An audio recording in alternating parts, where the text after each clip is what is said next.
Nobody would come anyway, Mom. Can we just skip it this year? Those 7 words from a 10-year-old boy. Hey, on his own birthday. Emily Carter stood at the kitchen sink, her hands still wet, her throat locked shut. She didn't cry. She couldn't afford to cry in front of him. But the moment Ethan walked back to his room quietly, the way he always did, everything, she pressed both hands over her mouth and let the tears fall in silence. That night, she made a decision that would change everything.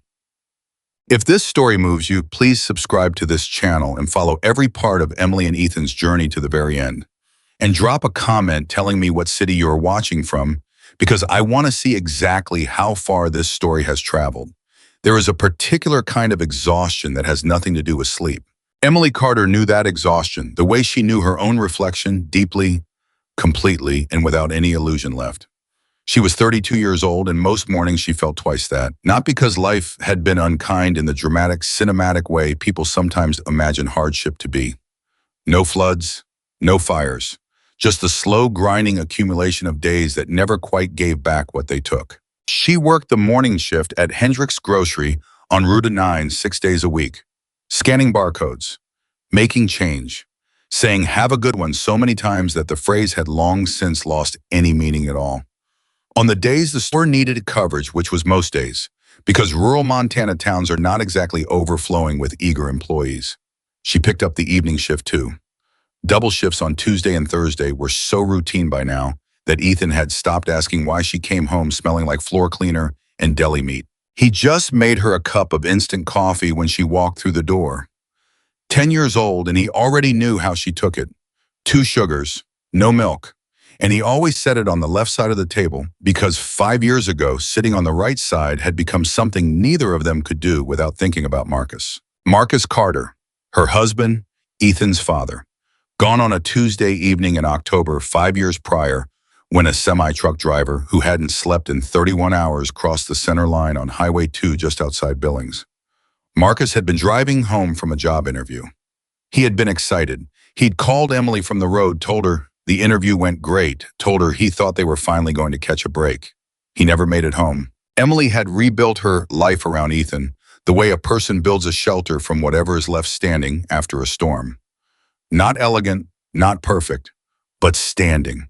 And she was determined, fiercely, quietly determined, that her son would not spend his childhood in the shadow of that loss. The problem was the world. Ethan Carter was the kind of child who noticed everything and said very little. He noticed when the elderly woman 2 rows over at church was singing slightly off-key and doing it with total joy. He noticed when the stray cat behind the Dollar General had a limp. He noticed when his mother's smile didn't quite reach her eyes, and on those evenings he would sit beside her on the couch without being asked and lean his head against her arm. He was remarkable in the quiet, invisible way that remarkable children so often are. But he also had a stutter. It had started when he was about 5, around the time his father died, though the speech therapist was careful to say that correlation wasn't necessarily causation. It didn't matter. What mattered was that when Ethan tried to speak in groups, when he was nervous or excited or simply caught off guard, his words got caught somewhere between his mind and his mouth. Syllables stretched, sentences broke apart, and in the merciless social ecosystem of elementary school that made him a target. It hadn't been dramatic at first. A few snickers, a boy named Derek Foss who mimicked him on the playground, a group project where the other kids quietly arranged it so that Ethan would be the one responsible for the written report rather than the presentation. Small exclusions, the kind that adults often dismiss as kids being kids, not understanding that for the child on the receiving end, each small exclusion is a brick, and eventually you build a wall so tall the child stops trying to climb it. By the time Ethan was 10, he had stopped raising his hand in class. He ate lunch at the far end of the cafeteria near the windows where the noise was slightly less overwhelming and where nobody would have to be seen choosing not to sit next to him. He had one friend, a girl named Priya, who moved to Billings in the spring, and after she left, he didn't try to make another one. He had motorcycles. He had discovered them almost by accident, the way children sometimes stumble into the thing that will define them. A library book about the history of American roads, then another about Harley Davidson, then a YouTube rabbit hole that took him from engine diagrams to cross-country rally footage to the mechanical poetry of a V-twin engine at full throttle. He filled 3 notebooks with sketches, not just drawings of motorcycles, but detailed anatomical studies of carburetors and crankshafts in exhaust systems. Things he had taught himself. Things nobody at school knew about him because nobody at school asked. Emily found those notebooks once by accident when she was searching for a piece of paper to write a grocery list. She sat down on his bed and read every page. She didn't understand half of it, but she understood completely that this was her son's interior world, enormous and detailed and passionately alive, and that the children at Millbrook Elementary had absolutely no idea. She put the notebooks back exactly where she'd found them, and that night she cried again. The birthday conversation happened on a Wednesday. Emily had been planning ahead. She had to plan ahead because surprises were a luxury she could not afford in any sense of the word. Ethan's birthday was 3 weeks away. She had already been setting aside small amounts from each paycheck tucked into an envelope in the back of the silverware drawer. $43, that was what she had managed. $43 for decorations for a cake from the grocery store bakery. She got the employee discount and ideally, hopefully for enough juice boxes and chips to make a proper little party. She had even written out the invitations herself on index cards with a blue marker because the printer had been broken for 8 months and she couldn't justify the cost of fixing it. 12 invitations for 12 boys in Ethan's class. She'd looked up their names in the school directory. She'd been careful with the spelling. She had not yet asked Ethan if he wanted a party. She realized, standing at the kitchen sink that Wednesday evening, that she had been building this party entirely in her own imagination, that she had been so focused on what she wanted to give him that she hadn't stopped to ask what he actually wanted. "Hey, bud," she said, turning off the water, drying her hands. "Can I ask you something?" He was at the kitchen table, one of his motorcycle notebooks open in front of him, a pencil moving with quiet precision. "Yeah. Your birthday's coming up." She sat down across from him. "I was thinking about having some of your classmates over. Maybe a Saturday afternoon thing. Cake, some games, nothing huge." He didn't look up right away. That pause, that half second where a child decides how honest to be with a parent, she felt it like a drop in temperature. "Mom," he said, finally looking up. His eyes were his father's eyes, deep brown, steady. "Nobody would come anyway. Can we just skip it this year?" She kept her face completely calm. She was very good at this by now. "Why do you say that, bud?" He shrugged one shoulder. "I just don't really want to make a big thing of it. It's fine." "Ethan." "Mom, it's seriously fine. Tell me the truth." He looked at her for a long moment. His pencil was still. Then in a voice so quiet it barely registered above the hum of the refrigerator, he said, "I don't want to send invitations and then just sit there waiting and have nobody show up." "Okay, that would be worse. That would be way worse than not having anything." The refrigerator hummed, a car passed outside. Emily Carter nodded slowly as if this were a perfectly reasonable logistical concern rather than the saddest sentence she had ever heard in her life. "Okay," she said, "we don't have to do anything big." "Thanks, Mom." He went back to his drawing. She stood up, turned back to the sink, and turned on the water so he wouldn't hear her trying to breathe. She couldn't sleep that night. She lay in the dark and stared at the ceiling and thought about the $43 in the silverware drawer and the 12 index card invitations she had never sent, and her son, who drew motorcycle engines with the precision of a person who desperately needed somewhere to put all the love that nobody around him was allowing him to give. She thought about Marcus. Marcus had been the kind of man who knew exactly how to walk into a room and make the quietest person in it feel like the most important one there. She didn't know how he did it. It wasn't a skill she could teach, wasn't a quality she could pass on through any amount of good parenting. It was just something he had, something Ethan might have had too if he'd had more time with his father, if the world had been slightly different. But the world wasn't different, and she couldn't give Ethan his father, and she couldn't make those 12 kids show up to a party they were never going to come to.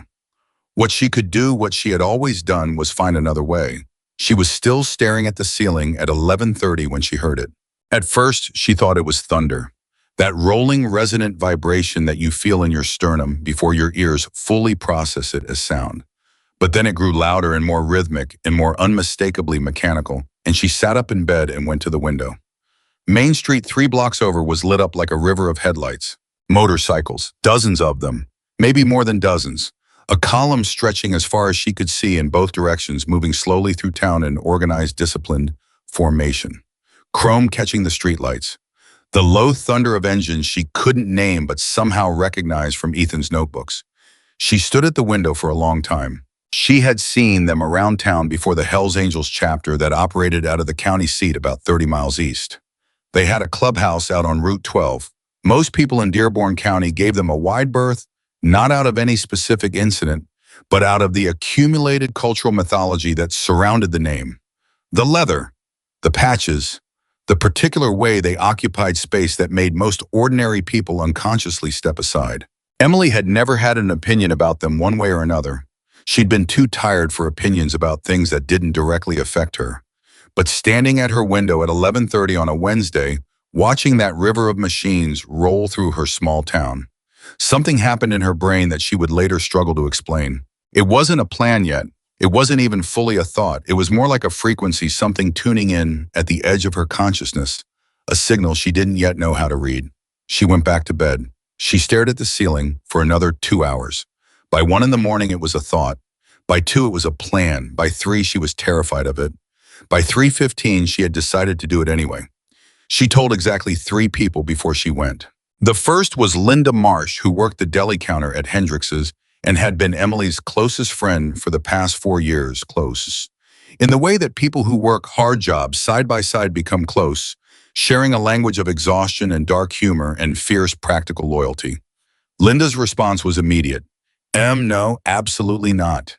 I'm just going to ask, you're going to walk into a Hells Angels clubhouse alone. Do you hear yourself? I'm going to knock on the door and ask if, Emily, Linda put both hands flat on the deli counter. She was a broad-shouldered woman who had raised 4 sons and did not frighten easily. She looked frightened now. Those are not regular people. Those are, you watch the news, right? You know what those clubs are. I know what the news says they are, which is based on, Linda, Emily looked at her steadily. He told me he didn't want a birthday party because nobody would have come. He's 10. He has nobody. What am I supposed to do with that? Linda was quiet for a moment. I understand that, I do. But there has to be another way. Tell me what it is. Another silence. Linda, tell me another way. Linda couldn't. Yeah. The second person she told was her mother, Carol, who lived 40 minutes away in a double-wide outside Lewistown, and who had opinions about most things, and particularly strong opinions about anything that deviated from what she considered sensible behavior. Carol's response was a 12-minute phone call that Emily eventually had to end by pretending she had another call coming in. The summary of those 12 minutes was, those people are dangerous. You have a child depending on you. Your judgment has been questionable since Marcus died. God rest his soul, and if something happens to you, Ethan will be completely alone in this world, and you need to think about that. Emily did think about that. She thought about it the entire drive to Route 12. The third person was old Ray Kowalski from down the street, 78 years old Korean War veteran who sat on his front porch every evening regardless of temperature, and who had over the past 5 years become something like a surrogate grandfather to Ethan. He watched him after school on the days Emily couldn't afford the aftercare program. He taught him to play chess. He listened to Ethan talk about motorcycles with the patient, genuine attention of a man who had long since stopped worrying about whether a conversation topic was interesting and started focusing only on whether the person speaking it was. Ray had heard more than Emily realized. When she told him what she was planning, he was quiet for a long time, rocking slowly in his chair, his weathered hands folded in his lap. You know anything about those guys? He finally asked. Not really. Most people don't. Another long pause. My nephew ran with a club out of Spokane for a while. Not Angels. Different club. But, he paused. He said most of those guys, deep down, they're looking for the same thing everybody's looking for. Brotherhood, a place where they fit. He looked at Emily over the rims of his glasses. Your boy's looking for the same thing. Emily hadn't thought about it quite that way. You really going to go? Ray asked. I'm going. He nodded, slowly, like a man who had seen enough of life to know that sometimes the only calculation worth making was whether a person was willing to go. You want me to sit with Ethan? That would be good, Ray. Thank you. Don't thank me. He went back to looking at the street. Just be careful and don't let them smell fear. That's dogs, Ray. Sure, he said. Sure it is. The clubhouse on Route 12 was not what she had imagined, which was part of the problem. She wasn't entirely sure what she had imagined. Something more dramatic, perhaps. Something that announced itself. It was a converted industrial building low and wide with a parking lot full of motorcycles that even Emily, with her limited expertise, could recognize as carefully, lovingly maintained. Harley-Davidson flags, a hand-lettered sign, lights on inside. The sound of voices and music just audible through the walls. She sat in her car for 4 minutes. She thought about Ethan's face when he said nobody would come anyway. She got out of the car. She knocked. The door opened and a man appeared who was approximately the size of a refrigerator. His name, she would later learn, was Tommy Brick DeLuca, and he was the club's sergeant-at-arms, which meant, among other things, that he was the person responsible for answering unexpected knocks from strangers on weekday evenings. He stared at her with an expression that was not hostile, but was not warm, and was entirely unreadable, which was somehow worse than either. "Help you," he said. Emily Carter stood in the parking lot of the Hells Angels clubhouse, $43 in her jacket pocket, a worn-out plan held together with nothing but desperation and love, and she looked directly at this enormous man and said, "I need to speak with whoever is in charge. I'm a mom, I have a little boy, and I need help." Brick stared at her. "Please," she added. He stepped back from the door. The interior of the clubhouse was loud when she walked in. Then it wasn't. Emily would think about this moment for a long time afterward, the way a room full of large men in leather cuts went from full volume to almost complete silence in the space of about 3 seconds, not because anyone commanded it, but because she was there. A small blonde woman in a grocery store uniform jacket standing just inside the door, not running, not apologizing for her presence, just standing. She counted. Not intentionally, just noticed the way nervous people notice strange details. 14 men visible in the main room. More sounds from somewhere back. Probably more back there. "Stone," Brick's voice directed toward the far end of the room. The man who stood up from a table near the back wall was not what Emily had pictured either. She had been picturing someone dramatic, someone performing danger. Jack Stone Walker was about 55, medium height, a face that had been weathered by decades of wind and sun, and whatever else life on a motorcycle in Montana delivers. His hair was gray at the temples, and his beard was neatly kept, and his eyes, when they landed on her, were the color of creek water in winter. Cool, clear, assessing. He crossed the room. He stopped in front of her. He looked at her for a moment without speaking. "My name is Emily Carter," she said before she could lose her nerve. "I live over on Birch Street. I have a 10-year-old son named Ethan. His birthday is in 3 weeks, and..." Her voice caught. She pushed through it. "He's being bullied at school. He has a speech problem and nobody invites him to things. And I asked him if he wanted a birthday party, and he told me not to bother because nobody would come." The room was absolutely silent. "I saw your group ride through town the other night," she said. "And I know this is going to sound crazy. I know you don't know me and I don't know you, but I thought if even just a few of you could come by for 10 minutes, just so he could see the motorcycles. He loves motorcycles more than anything. He has notebooks full of..." She stopped herself. "He's never felt important, not once, not to anyone his own age. And I thought..." She reached into her jacket pocket. "I've got $43. I know it's nothing, but it's what I have, and I want you to have it if you..." "Put it away." Stone's voice was quiet, flat, not unkind. "I'm not asking for anything huge," she said. 10 minutes, even 5 minutes, just so he can..." "I said put it away." She put it away. Stone looked at her for a long moment. Around the room, nobody moved. Nobody spoke. The only sounds were from somewhere in the back, a television, the clink of something glass. "Sit down," Stone said. "I don't want to take up your Mrs. Carter." He said her name precisely. "Sit down." She sat, and Stone Walker, chapter president of the Dearborn County Hells Angels, pulled a chair up across from her, folded his arms on the table and said, "Tell me about your boy." She talked for 20 minutes. She hadn't planned to talk for 20 minutes. She'd planned to say her peace hand over the money she knew they wouldn't take and leave before the embarrassment fully crushed her. But Stone asked questions, quiet, specific questions, and something about the way he asked them made the story come out of her in a way she hadn't expected. He asked how long the bullying had been going on. She told him about Derek Foss, about the lunch table, about the group project.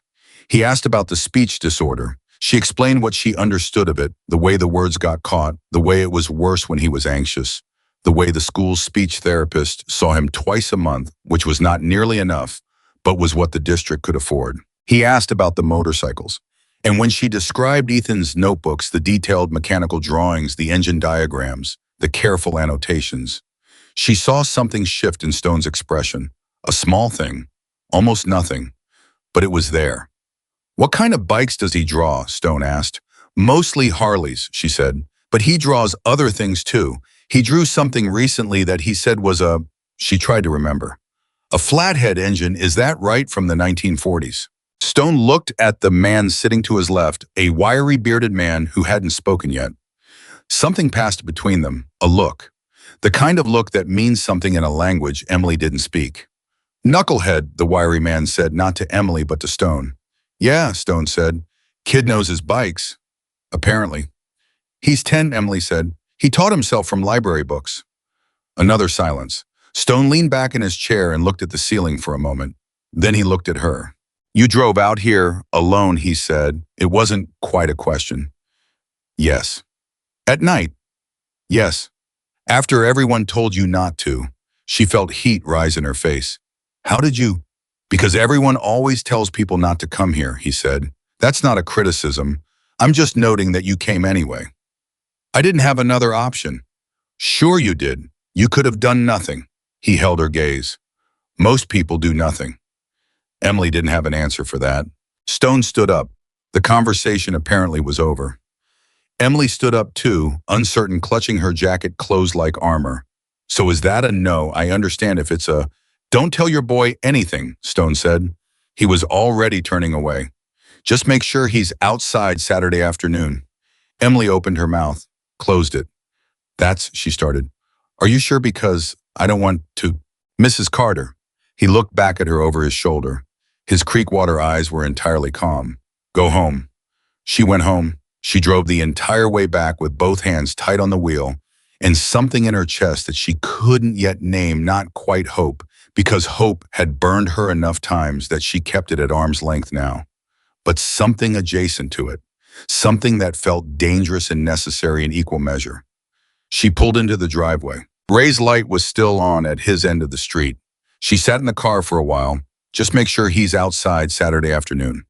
She had either done the most important thing of her life or the most humiliating. She genuinely could not tell which. She went inside. She checked on Ethan, who was asleep with one of his notebooks open on the pillow beside him, a pencil still loosely in his hand. She took the pencil, gently set it on the nightstand. She stood in his doorway for a long time. Just wait, baby, she whispered. To him, to herself, to Marcus, wherever he was. Just wait. Then she closed the door quietly and went to stand at the kitchen sink in the dark, and she let herself feel for just a moment the terrifying, irrational, completely human things she had just done. She had walked into the unknown for her son. It was the only thing she knew how to do, and now she had to wait. The days between that night and Saturday would be the longest of Emily Carter's life. And Ethan, who noticed everything, was beginning to notice that his mother was not sleeping, that she kept checking her phone, that she smiled too quickly when he caught her staring at nothing. He didn't ask, but he noticed. And somewhere across the county in a clubhouse on Route 12, men who had never met a 10-year-old boy named Ethan Carter were making phone calls. The week between Wednesday night and Saturday morning had a texture to it that Emily had never experienced before, something thick and slow like moving through water. She went to work. She scanned groceries. She said, "Have a good one," approximately 400 times. She came home. She made dinner. She sat across from Ethan at the kitchen table and watched him draw motorcycle engines and talked to him about his day at school and laughed at the right moments and kept her face completely, carefully, professionally calm. Inside, she was coming apart at the seams. The problem with what she had done, and she was beginning to understand this with increasing clarity as the days passed, was that she had made a promise she could not keep. Not directly to Ethan, because she hadn't said a word to him about Saturday. But she had made a promise to herself the moment she pulled out of that parking lot on Route 12. She had allowed herself for just a moment to imagine the look on his face. You do not imagine your wounded child's face lighting up and then unimagine it. It doesn't work that way.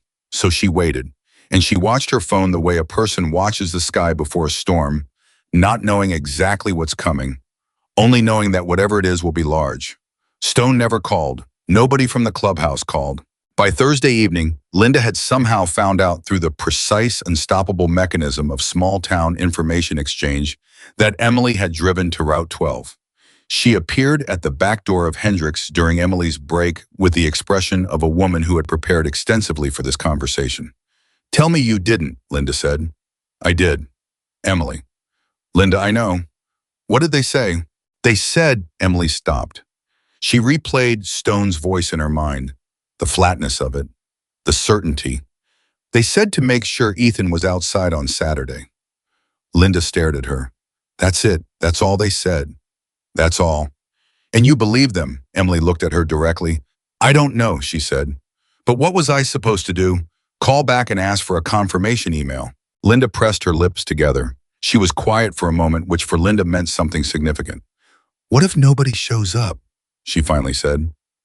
Her voice had changed, softer now, because this was the real question.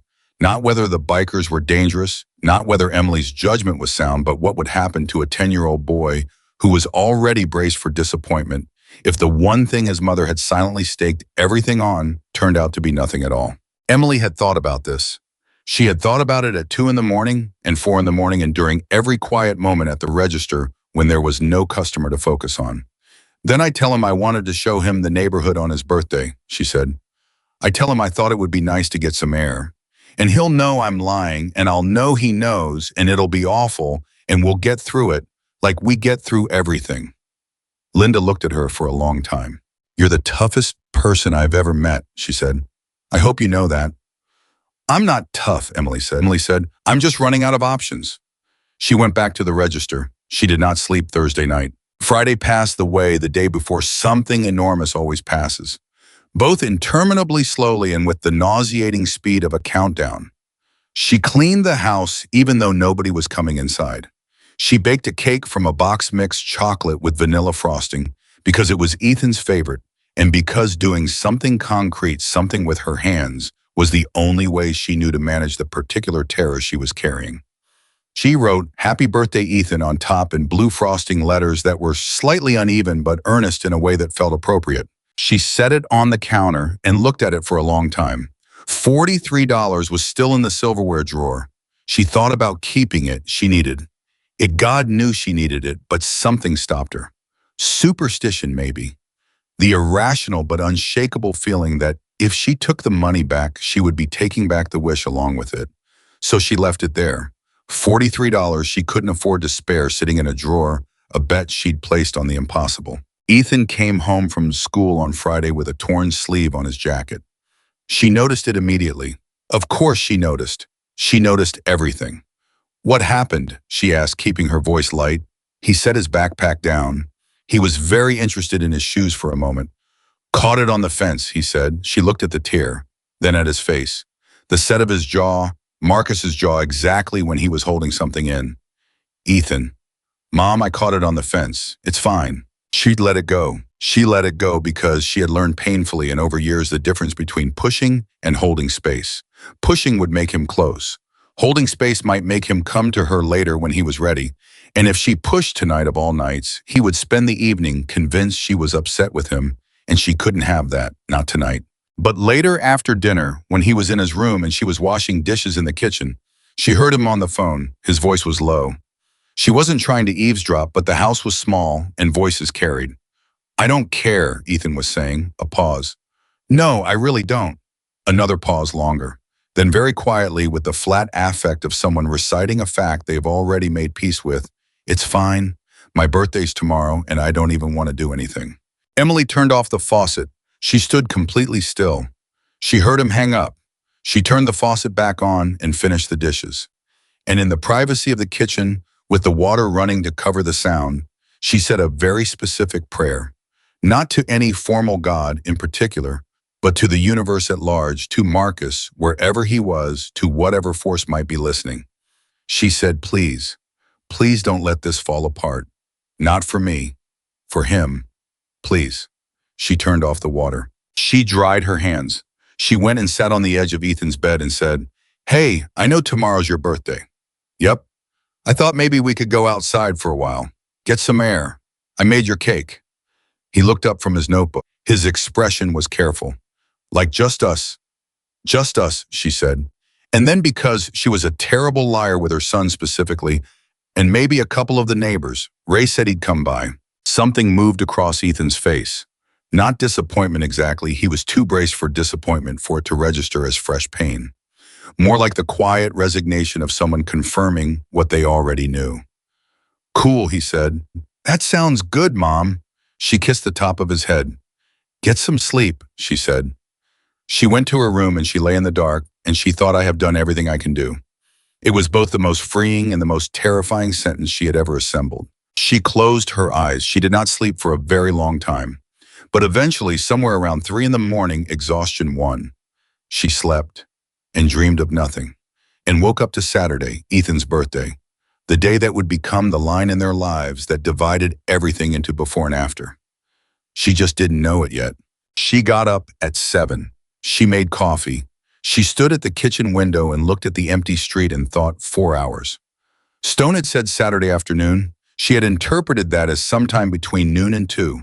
She had no other information, no confirmation, no plan B that wasn't heartbreaking. 4 hours. She could hold herself together for 4 hours. She could do anything for 4 hours. At 9, Ethan woke up.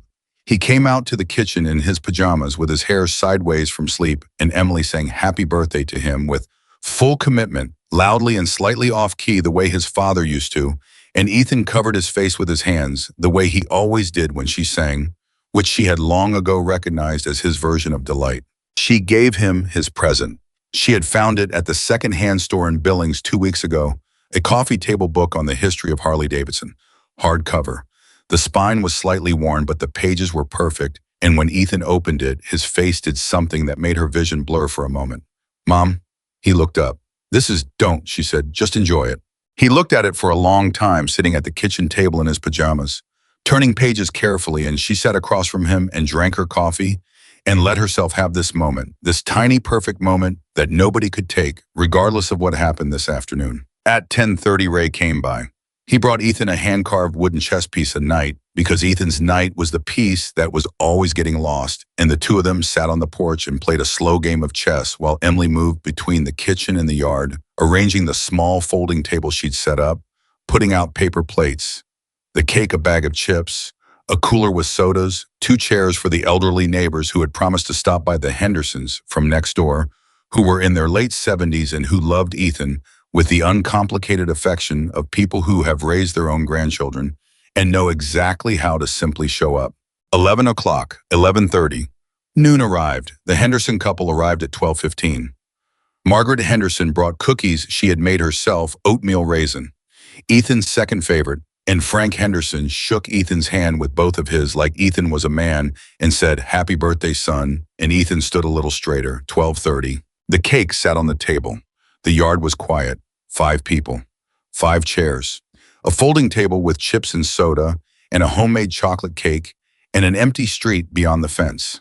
Ethan was trying not to look at the street. Emily was doing the same thing and failing. 1 o'clock. She was beginning to feel it, the cold spreading numbness that precedes real devastation.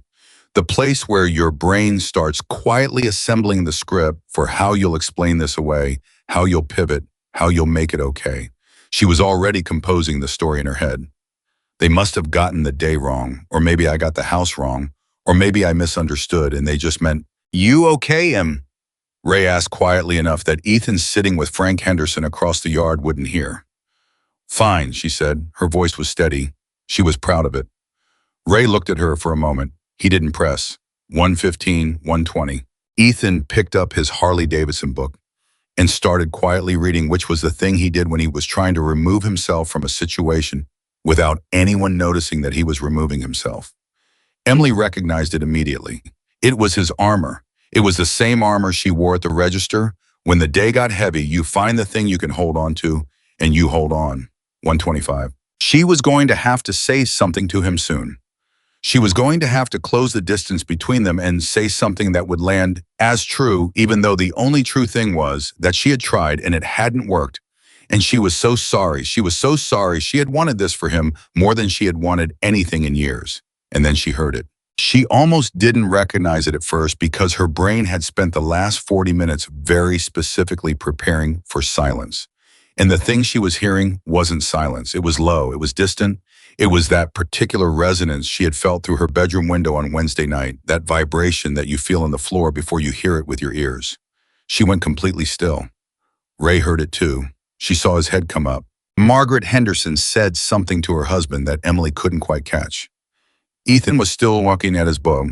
The sound grew. It was coming from the north end of the street, the same direction as Route 12. It grew louder. Ethan looked up from his book. Not because anyone told him to look up. Not because the sound was loud enough yet to demand attention. He looked up the way animals look up before an earthquake, some instinct, some frequency, below conscious hearing, telling the body that something was coming. His eyes went to the street. The first motorcycle turned onto Birch Street at 1:27 in the afternoon. Emily would know that time for the rest of her life, 1:27. The rider was a big man in a black leather wrap, a red bandana, a beard that the wind had organized into something horizontal. He rode slowly, deliberately, the way you ride when you are the first and you want everyone behind you to know there is room. Then the second one turned onto the street. Then the third. Then they were coming in a continuous stream, and the sound was no longer something you could mistake for anything else because it was everywhere now. It was the street itself, vibrating. It was the windows in Emily's house reflecting a trembling light from dozens of headlights in the afternoon sun. Ethan stood up from his chair. He stood up so fast the book slid off his lap onto the ground, and he didn't notice he was completely fixed on the street, his mouth slightly open, his eyes doing something she had never seen them do before, going wide and wide and wider like a camera lens opening all the way up to let in every bit of available light. "Mom," he said. His voice was barely audible over the sound. "Mom," louder. She couldn't speak. They kept coming, 10 motorcycles, 20, 30. From down the block, she heard a door open. Then another, the Garcias across the street. Old Pete Hawkins from the corner, kids from the yard 2 houses down, people she recognized and people she didn't, all of them drawn out by the sound, all of them emerging onto porches and driveways with their phones up and their mouths open the entire street, slowing down and stopping and turning to look. 50 motorcycles. Ethan took a step toward the fence, then another. Emily moved to stand beside him, and she reached out without thinking and put her hand on his shoulder, and she felt him trembling.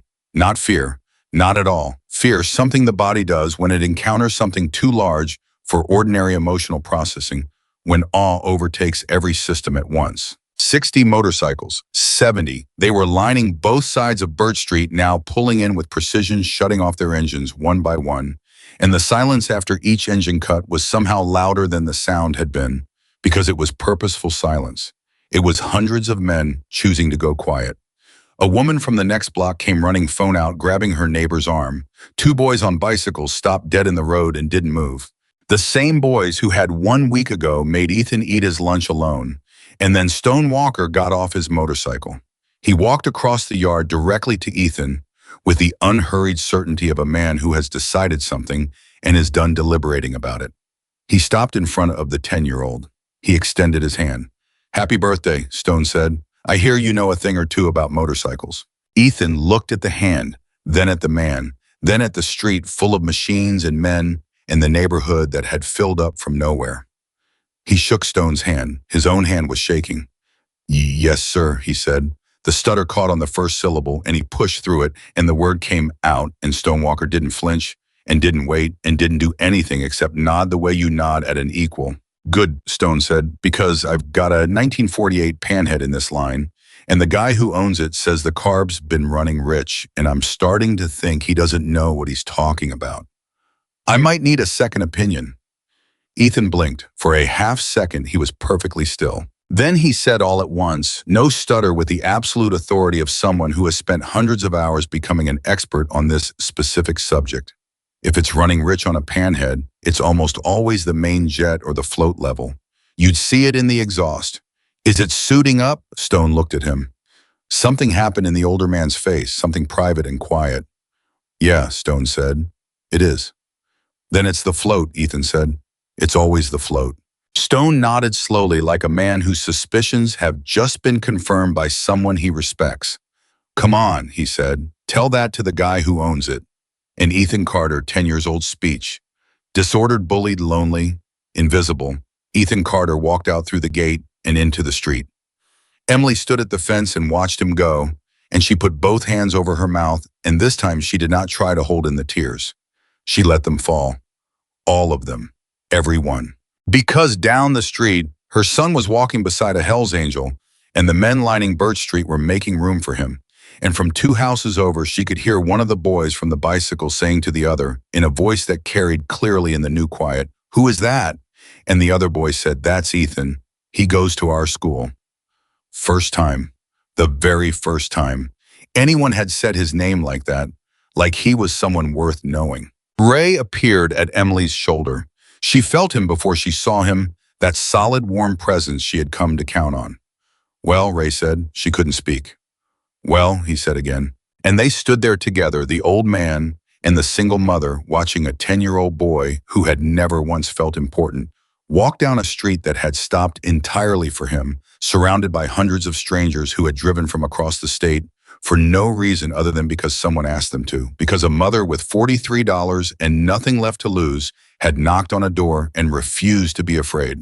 Down the street, Ethan had crouched beside a motorcycle, and he was saying something to the man beside him, and the man was listening with his full attention, and 3 other men had gathered around, and somewhere in the crowd someone began to laugh. Not at anything, just the laugh that comes when a moment is so unexpected and so right that the body doesn't know what else to do with itself. Emily wiped her face. She straightened up. She took a breath. Then Linda Marsh appeared at the end of the driveway. Linda, who had told her absolutely not Linda, who had laid both hands flat on the deli counter, and Linda was looking at the street and her face was completely undone. And she said, Emily, I need you to tell me you're seeing this." "I see it," Emily said. "There must be." Linda shook her head. "There must be 100 of them." "More," Emily said. "How?" Emily looked at the street, at the long, incredible, impossible line of motorcycles and men, at her son, crouching beside a 1948 panhead, speaking with authority about float valves to a group of adults who were listening to every word. "I knocked on a door," she said. Linda was quiet for a long moment. Then she reached out and took Emily's hand and held it with both of hers. And the 2 women stood there on the driveway of the smallest house on Birch Street, holding on to each other, watching a birthday that no amount of money could have purchased unfold in front of them on a Saturday afternoon in Montana. The cake was still on the folding table. Nobody had touched it yet. Nobody cared. Something far more important than cake was happening on that street. And Emily Carter, who had rebuilt her entire life from rubble and exhaustion and love, with nowhere to go, stood in the middle of it and finally allowed herself to believe that she had done something right. The thing about a miracle is that nobody believes it while it's happening. They stand at the edges of it, phones out mouths, open watching, with the slightly dazed expression of people who cannot yet locate the category for what they are seeing. They record it. They send it to someone. They say things like, "You have to see this," and I can't even describe it because the brain, confronted with something that rewrites its assumptions, defaults to documentation before it allows itself to feel. That was Birch Street at 1:30 on a Saturday afternoon. The motorcycles had stopped coming.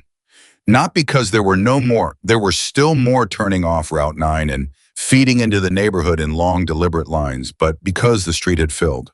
Both sides, bumper to bumper or whatever the motorcycle equivalent is, chrome and leather and exhaust pipes and American iron, stretching the full length of the block in both directions, and still they came pulling into the adjacent streets, parking on lawns without being asked because the riders could see there was no more curb and they were not going to miss this. The number would later be counted at 893.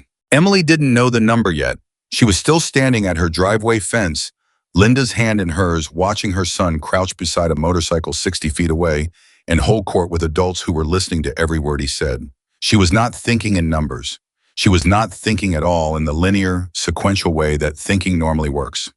She was existing entirely in the present moment with the pure, uncomplicated intensity of someone who has been braced for catastrophe and received something else entirely. Then she noticed the neighbors. It wasn't just the Garcias anymore, not just old Pete Hawkins from the corner. The entire block had materialized.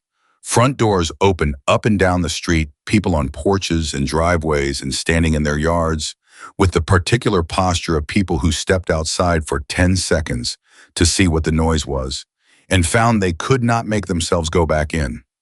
Children on bicycles frozen mid-ride, a woman still holding a dish towel, a man with shaving cream on one side of his face who had clearly just looked out the bathroom window and walked directly outside without finishing. And among them, and this was the thing that Emily would later identify as the moment her emotions exceeded any container she had among them, were parents she recognized. Parents of the boys in Ethan's class. Parents who had received those 12 index card invitations she'd never sent.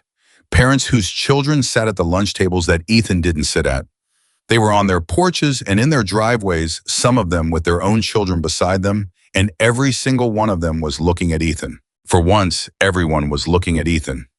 Linda squeezed her hand. Emily squeezed back. Neither of them said anything because there was nothing to say that the moment wasn't already saying better. Down the street, Stone Walker had straightened up from the motorcycle and was watching Ethan with an expression that Emily, even from this distance, could read, not quite pride, not quite amusement, but something in the territory between them. The expression of a man who has seen a great deal of the world and is encountering something that still has the capacity to surprise him. The man who owned his panhead, a broad-shouldered rider with a gray braid and a cut covered in patches from rallies across 3 states, was crouched beside Ethan now, and they were both looking at the carburetor, and the man was nodding with the slow, deliberate nod of someone who has just been corrected by a 10-year-old and is finding to their own surprise that they don't mind at all. "Kid's right," the man said, loud enough that the 4 riders around him could hear. "It's the float. I've been chasing the main jet for 3 months. One of the other riders laughed.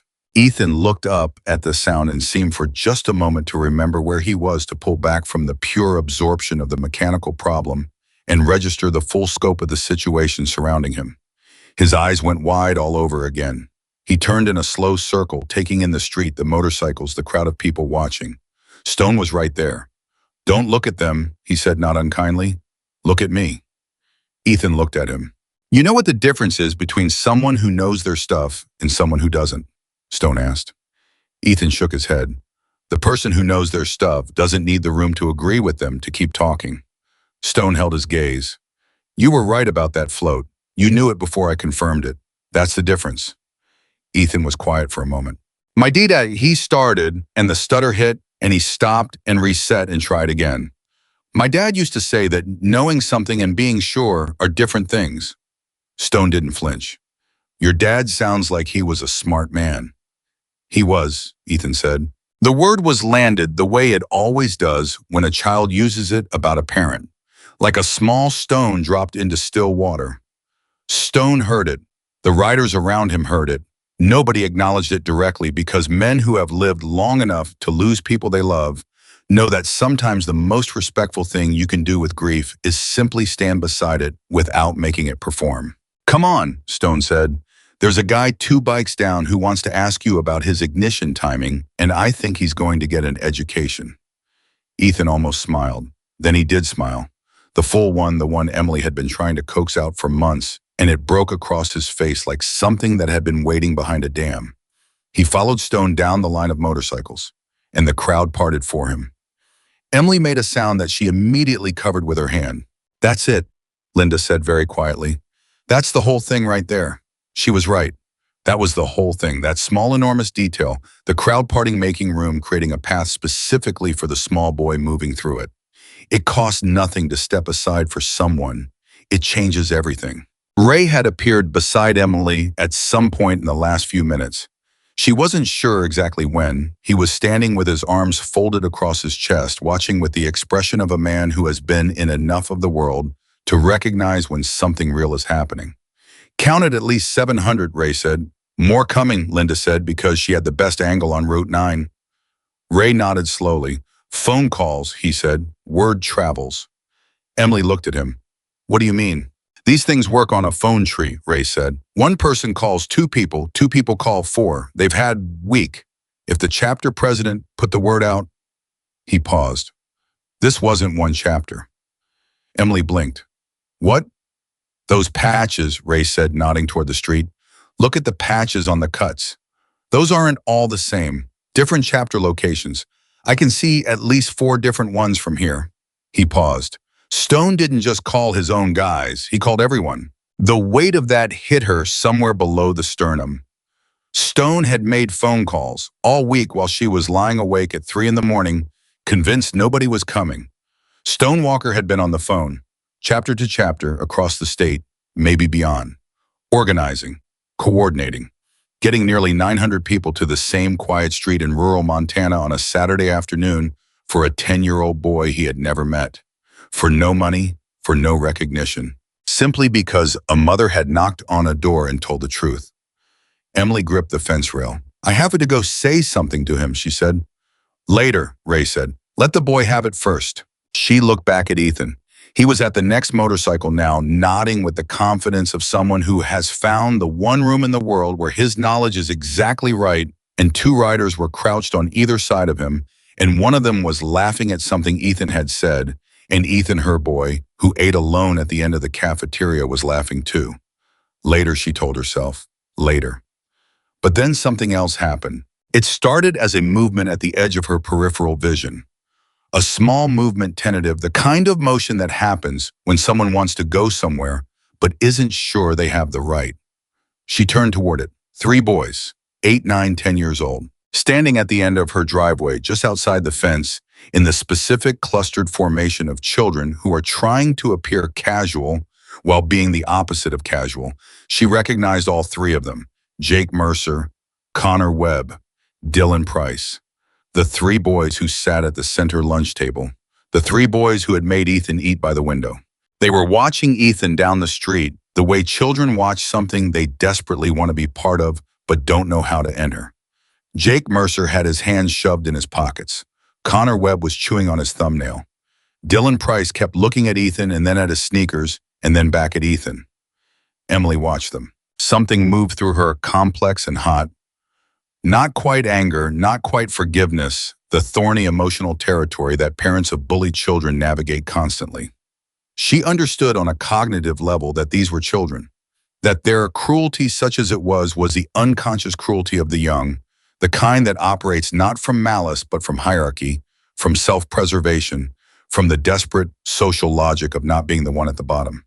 She understood it. Understanding it and being at peace with it were different things. But she was watching their faces right now.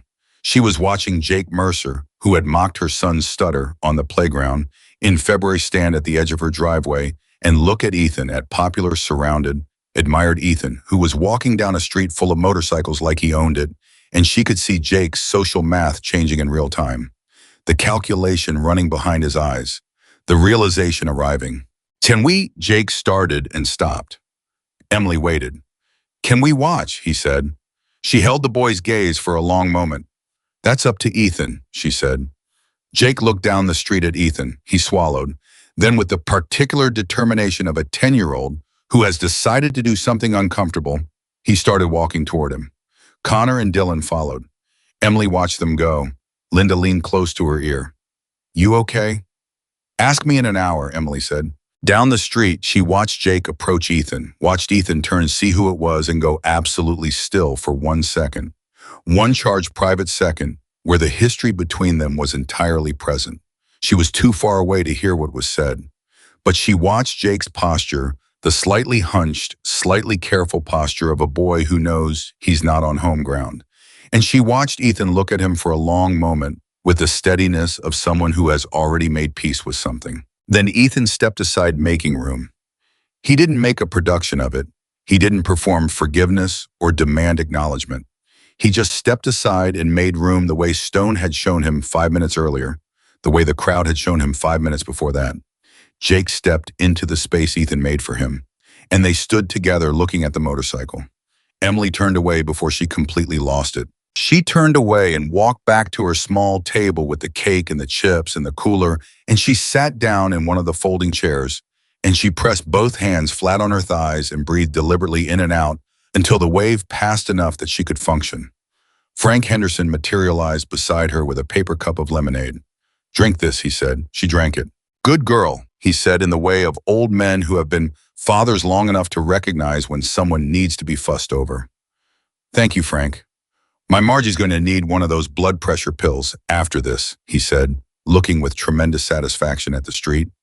But she's not going to take it because she doesn't want to miss anything. Emily almost laughed. She did laugh.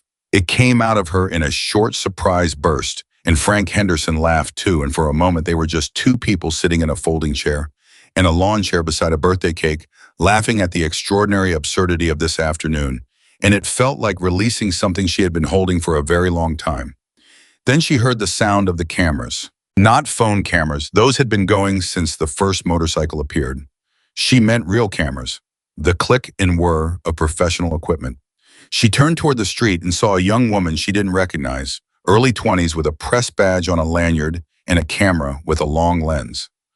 Behind her, a man with a video camera on his shoulder. Local news. Someone had called them, or someone in the crowd had posted video and they had scrambled. Either way, they were here now, and the young woman with the press badge was scanning the crowd with the particular alertness of a journalist who has arrived at something and is trying to find the through line. Their eyes met. The reporter walked directly to Emily. "I'm sorry to interrupt," the young woman said. She was earnest and slightly out of breath, and her press badge said KTVQ, the Billings CBS affiliate. "My name is Sarah Novak. Is this your house? Is the birthday your son's?" Emily looked at her for a moment. "Yes," she said. "Can I ask you?" Sarah Novak glanced at her notebook. "How did this happen? How did nearly 900 Hells Angels end up at a 10-year-old's birthday party in Dearborn County?" Emily looked at the street, at the motorcycles, at the men who had come from everywhere for nothing, at her son, who was at this moment holding what appeared to be a flashlight, while a bearded man the size of a small truck lay on his back on the asphalt, showing Ethan something about the underside of a custom Harley. "I asked," Emily said. Sarah Novak looked up from her notebook. "You asked?" "I drove to the clubhouse and I knocked on the door and I asked." Emily paused. "And they said yes." Sarah Novak wrote something down. Then she looked up. "Were you scared?" Emily thought about this honestly, the way she always tried to think honestly because she didn't have the energy for anything else. "Terrified," she said, "but I was more scared of what would happen if I didn't ask." Sarah Novak looked at her for a long moment, the kind of look that a journalist gives when they know they have found the center of the story they came looking for. "Thank you," she said. She went back to her camera crew, and Emily sat there in her folding chair and thought about what she just said and realized it was the truest thing she had ever articulated about herself. She had been more scared of doing nothing than of walking into the unknown. That was the whole thing. That was the only decision that had mattered. Across the yard, she heard Ray say something sharp and low, and she looked up. Stonewalker was walking toward her. Not toward the table, not toward the cake, toward her specifically, with the same direct, unhurried certainty he had crossed the clubhouse floor with a week ago. She stood up automatically because something about the man demanded it, not through intimidation, but through the particular gravity of someone who does not perform his significance. He stopped in front of her. For a moment, they just looked at each other. "He knows his stuff," Stone said. "I know," Emily said. "Not just for a kid. He knows his stuff, period." The float diagnosis was right. The timing thing he just explained to Russo. Stone shook his head slightly. "He explained it better than I could have." Emily felt heat rise in her face, not embarrassment. Something else. "He taught himself, library books mostly, and YouTube." Stone was quiet for a moment. "He said his father used to tell him things." Emily's breath caught. "He said that to you?" "Not to me, to Russo, but I heard it." Stone paused. "His dad knew bikes." "No," Emily said. She stopped.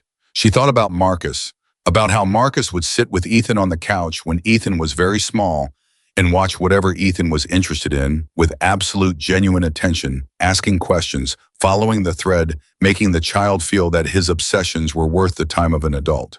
He just paid attention.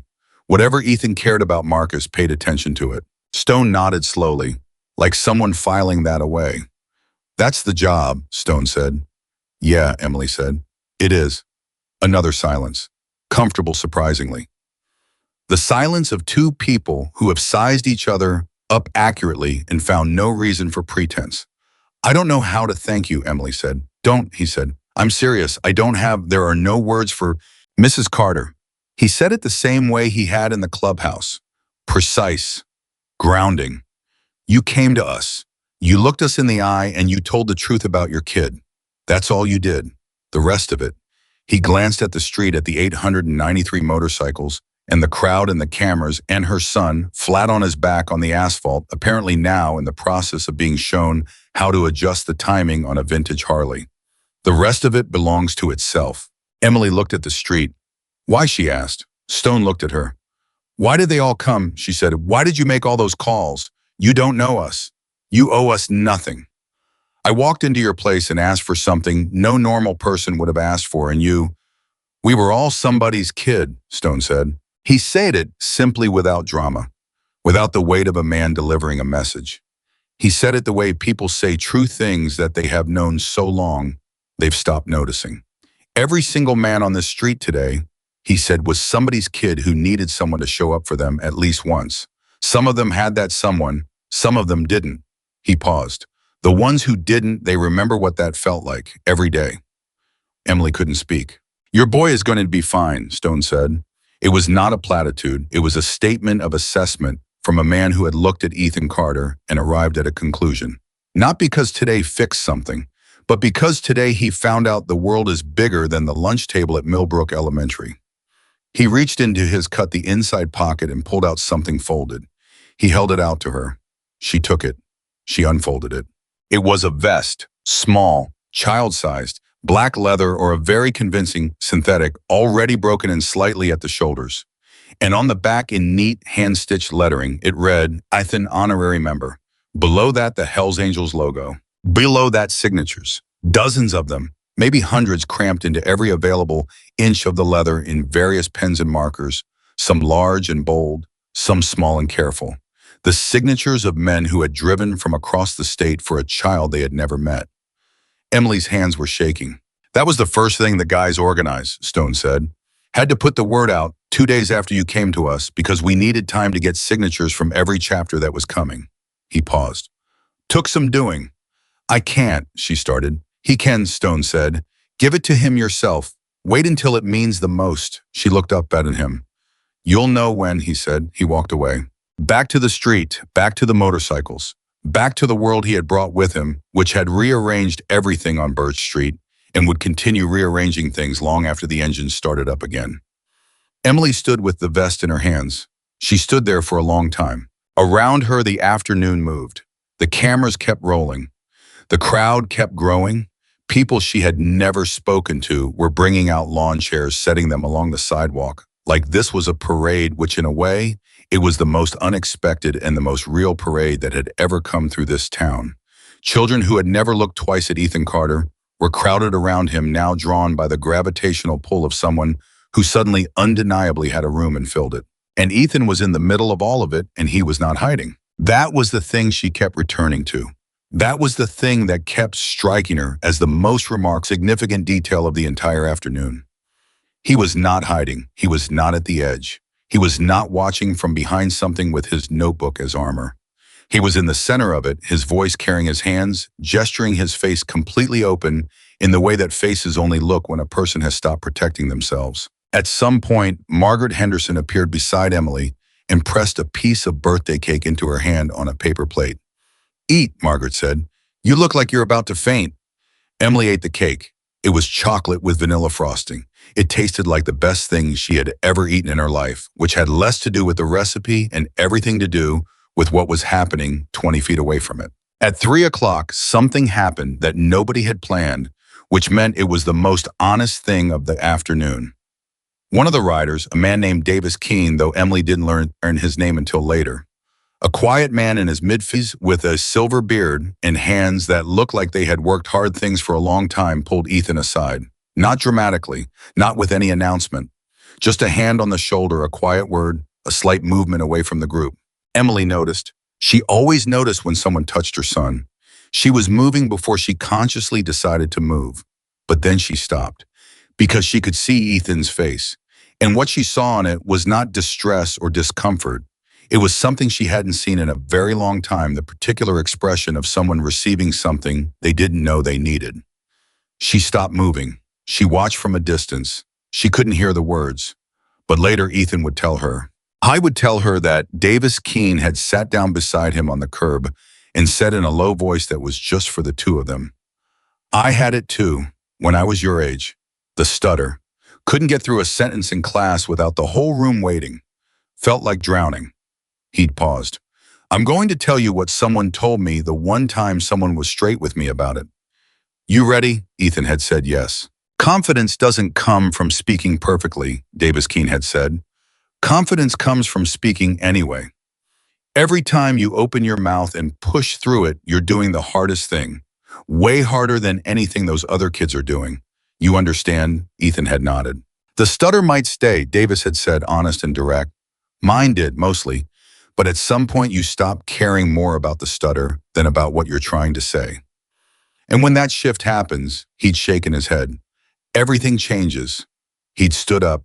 He'd put his hand on Ethan's shoulder for just a moment. "You know your stuff, kid," he'd said. "Don't let anybody convince you otherwise." He'd walked back to the group, and Ethan had sat on the curb by himself for a moment. And then he'd stood up, and he'd walked back into the middle of it. Emily didn't know any of this yet. She just watched her son stand up from the curb and walk back toward the crowd with something different in his posture. Something she was trying to name and couldn't quite until it hit her all at once, landing with the clarity of something obvious in retrospect. He was walking like he belonged there, not performing it, not trying, simply walking the way people walk when they know at a cellular level that the ground beneath them is solid. She had not seen him walk like that since before Marcus died. She pressed one hand over her heart. She felt it beating. She thought, "Marcus, look at your boy."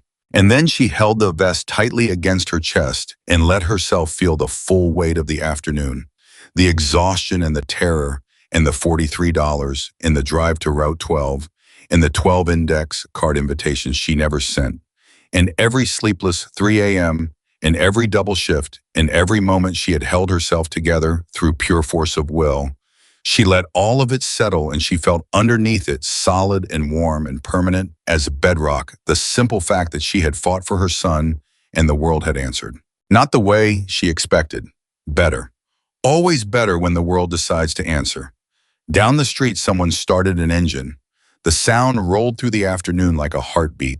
Then another engine, and another. And 300 feet away, Ethan Carter spun toward the sound with an expression of pure joy on his face. And for just a second, just 1 second before the world moved on to the next thing, Emily Carter saw her son exactly as he was. Not a bullied child, not a quiet boy at the end of a lunch table, not a speech disorder, not a statistic, not a victim of anything. Just a boy, on his birthday. Finally, entirely and without apology himself. The engines didn't all start at once. That was the thing Emily would remember. It wasn't a roar, it was a conversation. One engine, then another answering it, then a third, then a dozen building the way. A fire builds when the conditions are exactly right. Each small flame catching the next until the whole thing is alive and breathing and impossible to ignore. Ethan was still in the middle of the street when it started. He turned in a slow circle, taking in the sound from all directions, and his face was doing something that Emily had no word for. Something beyond joy. Something that what is the pale everyday version of. His mouth was slightly open. His eyes were tracking each engine as it turned over, cataloging them, the way he cataloged everything, filing the sounds away in whatever internal library he maintained for the things he loved. Stone appeared beside him. "You ready?" Stone said. Ethan looked at him. For what? Stone didn't answer. He just tilted his head toward the front of the line. And then Emily understood, because the rider at the front of the line, a man on a big touring bike, deep burgundy with chrome that caught the afternoon light, was looking back at Ethan and patting the seat behind him. Emily's heart stopped. She was moving before she finished the thought, crossing the yard to the fence. Her hand already out, the automatic maternal reflex of a mother whose child is about to climb onto a motorcycle, and then she stopped herself. Because Stone had turned toward her, and there was something in his expression that was not a warning exactly, but was a very clear and honest question. "Do you trust this?" She stood at the fence. Her hand gripped the rail. She looked at Ethan, who was looking back at her with an expression she recognized completely. It was the same expression he'd had at 7 years old when he'd asked if he could climb the big oak in Ray's backyard. The expression that said, "I know this is big, And I know you're scared, and I need you to say yes. She had said yes then. She said yes now, not with words, just by letting go of the fence rail. Ethan's face split open with that full smile again. Stone was already talking to him, low and direct. You hold on to Danny's jacket, both hands. You don't let go for anything, you understand? Yes, sir, Ethan said. No stutter, clean and certain. Good. Stone looked at Danny, the rider who turned out to be Danny Reyes, 16-year veteran of the Billings chapter, father of 3, grandfather of 1. 1 block, slow. Danny nodded. He helped Ethan up onto the back of the bike with the careful, practiced ease of a man who has given exactly this kind of ride to exactly this kind of child before. He placed Ethan's hands on his jacket. He said something Emily couldn't hear, and Ethan nodded, and then he looked up at Emily one more time. She raised one hand. He raised one hand back. The bike pulled away from the curb. Slow, almost idling, moving at the speed of a person on a bicycle making its way down Birch Street while 890 motorcycles lined both sides and watched, and the crowd that had gathered on both sidewalks watched, and Emily stood at her fence and watched with both hands pressed flat against her sternum as if she were physically holding her own heart in place. The crowd was completely silent, not the silence of people waiting for something. The silence of people who are already inside something and don't want to break it. Ethan rode the length of the block, 90 feet, 100, moving through that corridor of chrome and leather and human attention, sitting straight. Both hands on Danny's jacket, and from Emily's angle she could see his profile, the line of his jaw, the tilt of his chin, and it was his father's profile exactly. And she felt Marcus so sharply in that moment that it was almost physical a presence rather than a memory standing right beside her at the fence. The bike reached the end of the block. It turned. It came back. When it pulled back up to where Stone was standing and Danny cut the engine, Ethan sat still for a moment, just sat there, like he needed a second before re-entering ordinary time. Then he climbed down and his legs were slightly unsteady, and he put one hand on the bike to steady himself, and he looked up at Danny. Thank you, he said, perfectly clear. No stutter, eye contact held. Danny put his fist out. Ethan looked at it for half a second, then bumped it with his own. The crowd, all of it, the bikers and the neighbors and the children on bicycles and the man who had come outside with shaving cream on his face and the woman with the dish towel, the entire crowd exhaled. Not applause exactly, more like a collective release of something that had been building since the first engine turned onto Birch Street. Someone started clapping, and then several people were clapping, and then it was everywhere.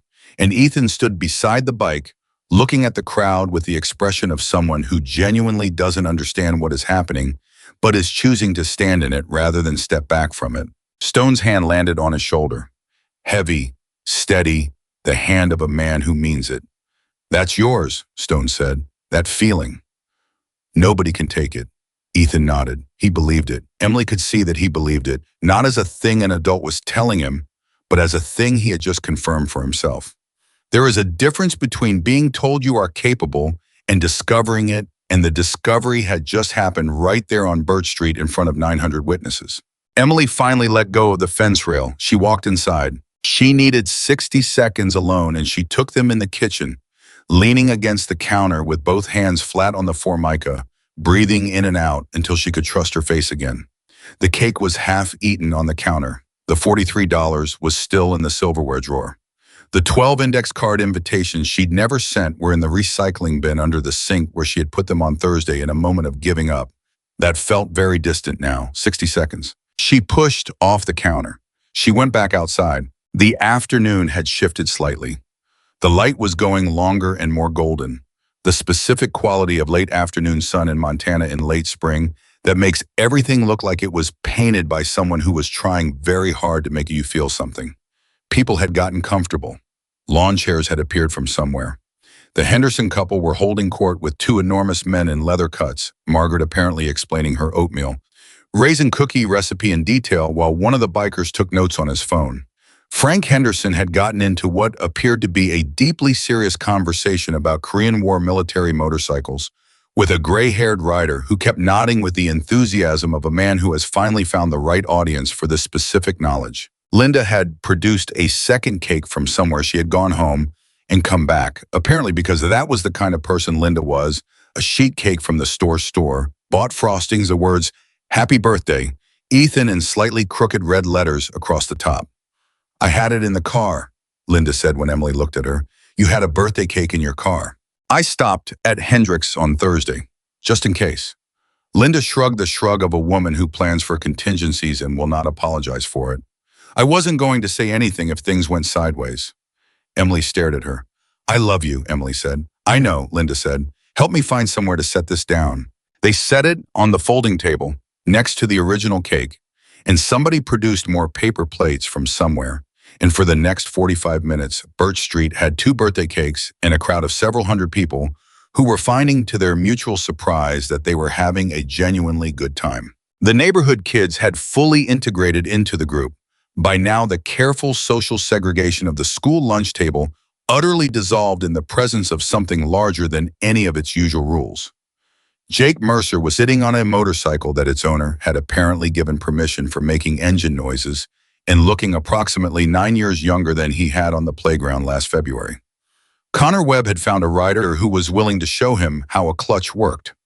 Dylan Price was standing next to Ethan not because anyone had engineered it, but because Ethan was where the interesting things were happening, and Dylan Price, whatever else he was a 10-year-old who recognized interesting. Ethan was showing Dylan something on the panhead.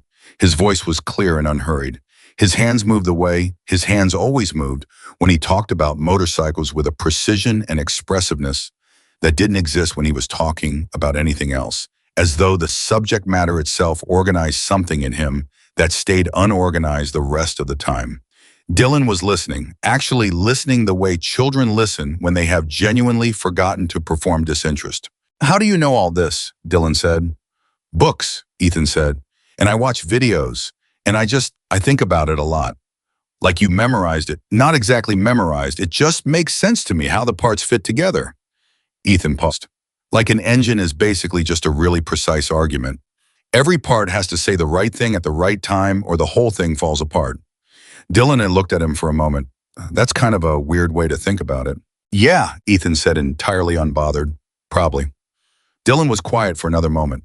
Can you show me how the carburetor thing works, he said. Ethan showed him. Emily watched this from across the yard and thought about the word probably the way Ethan had said it, easy and undefended, without any of the anxious second-guessing that had been the texture of his social interactions for years. A child who is constantly braced for rejection modifies everything they say to preempt it. They soften. They qualify. They retreat before the attack arrives. Ethan had not retreated. He had said probably and kept going, and Dylan had kept listening, and the thing between them in that moment was the beginning of something that had a shape Emily recognized. She had seen it between adults who were becoming friends. It looked the same at 10. She was watching it so intently that she didn't notice Stone until he was right beside her. He'd teach himself to do that too, Stone said, looking at Ethan and Dylan. Do what? Make people feel included without making a project of it. Emily looked at Stone. What do you mean? That kid he's talking to. Stone nodded toward Dylan. He's one of the lunch table kids. I heard some of the other writers talking about the situation earlier, figuring out who was who. That's one of the boys who gave him a hard time. I know. And Ethan's teaching him something. Stone was quiet for a moment. He's not punishing him. He's not playing it. He's just teaching him something because the kid asked. Another pause. That's not nothing. Most adults can't do that. Emily watched her son. He gets that from his father, she said. And from you, Stone said. She shook her head. I'm serious, Stone said. You raised him in hard circumstances, and he has a generous heart. That doesn't happen by accident. She didn't have an answer for that. She wasn't sure she believed it. She had spent 5 years in survival mode, working, paying bills, getting through each week, and she had spent so much energy worrying about what she wasn't giving Ethan that she had never once stopped to consider what she might have given him simply by being exactly what she was. She held that thought, put it somewhere she could return to later. I have something for him, she said. She was still holding the vest. She had been holding it since Stone handed it to her, folded pressed against her side, and somehow no one had mentioned it or asked about it in all the noise of the afternoon. I know, Stone said. You'll know when. You said that before. I'll know when, he repeated, and something in his tone made her look at him more carefully.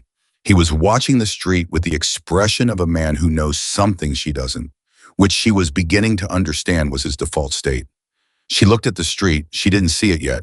She went back to the table, sat down, accepted another piece of cake from Margaret Henderson, who had made it her personal mission to ensure that Emily ate something today, and allowed herself 10 minutes of simply being present, of hearing laughter, of watching the Maui from 2 houses down trot proudly between the motorcycles, having the best afternoon of its entire life, of hearing from somewhere in the crowd the voice of her son saying something that made a group of adults laugh, a real laugh, the kind that isn't polite, that happens when someone says something genuinely funny and the body responds before the brain can edit it. She thought he made them laugh.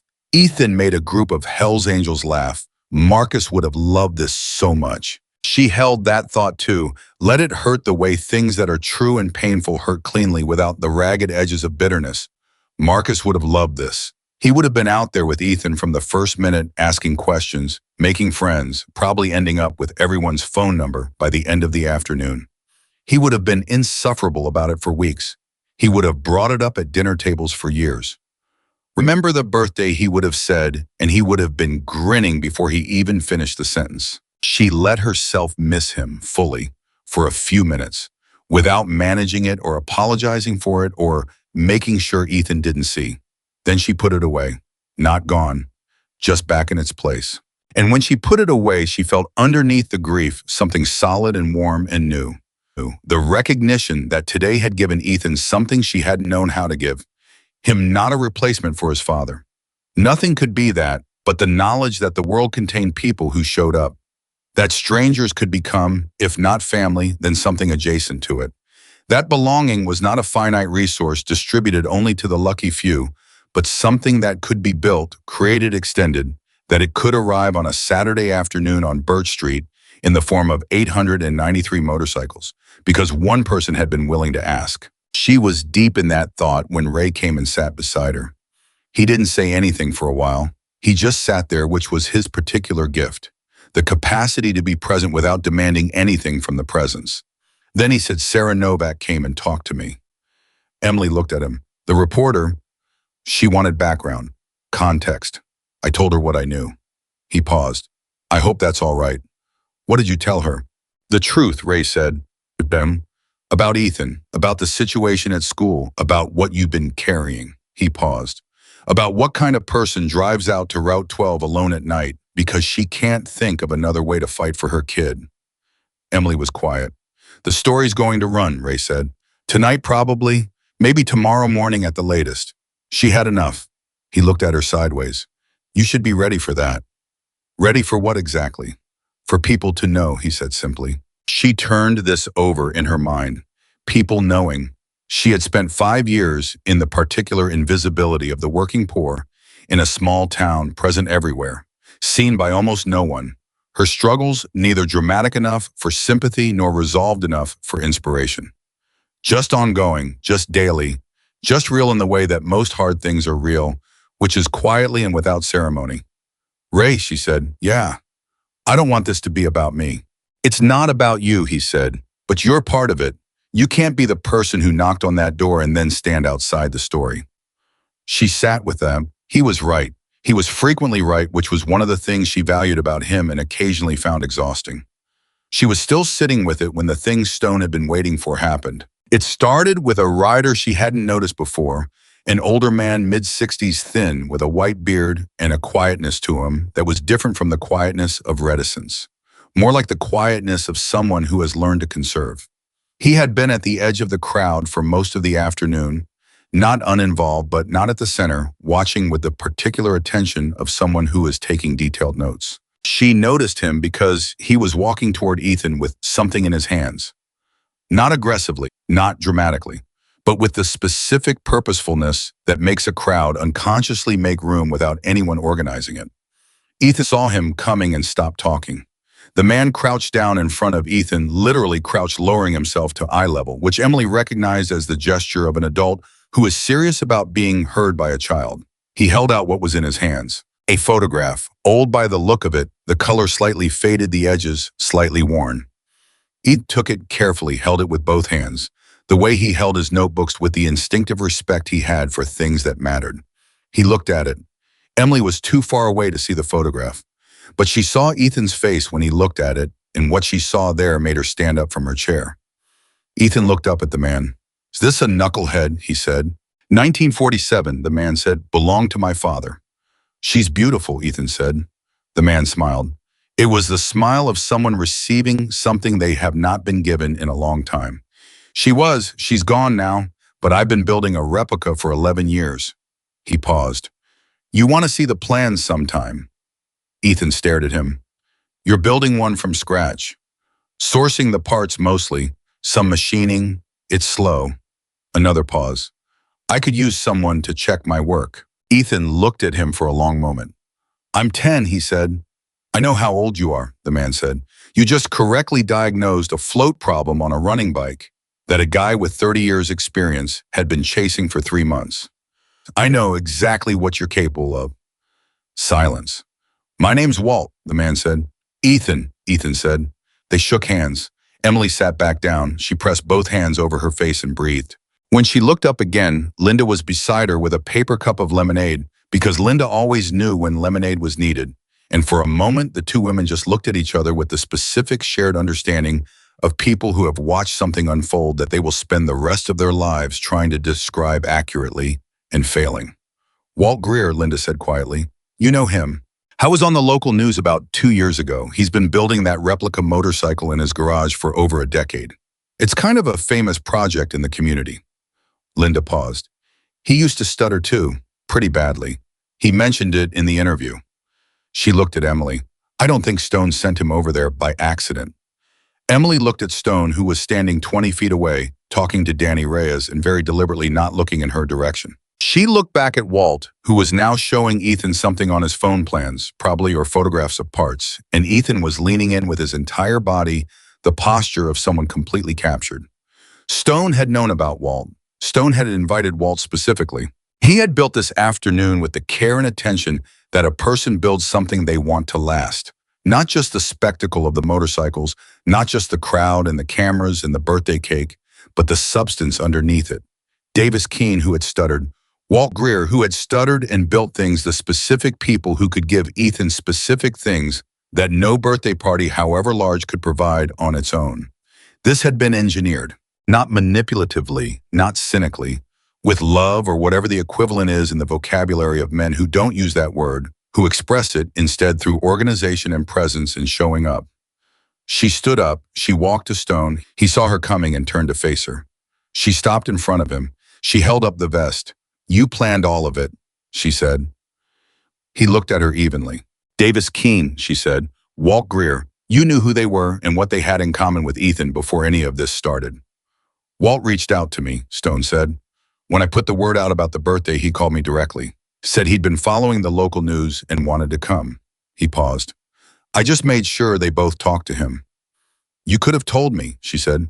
"No," he said. "I couldn't." She understood. You can't prepare someone for a gift. The preparation changes what it is. "When do I give him the vest?" she said. Stone glanced at the street. The light was shifting. Engines were starting, some of the riders beginning the long ritual of departure, checking gear, saying goodbyes, kick-starting their bikes. The afternoon was not over yet, but it was beginning to feel like itself differently, the way parties do when the peak has passed and what remains is the warmth rather than the heat. "Now," Stone said. She looked at Ethan. "I was still with Walt Greer, still looking at the phone, but Walt had straightened up now and was talking rather than showing, and Ethan was listening with his head tilted, the way he listened when he was committing something to memory." She walked to them. Walt saw her coming and smoothly stepped back, not intrusively, just creating space with the natural grace of someone who understands when to exit. "Ethan," she said. He looked up at her. She held out the vest. He looked at it. He looked at her.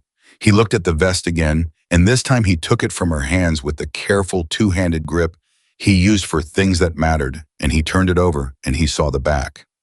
He stood completely still. "Ethan, honorary member."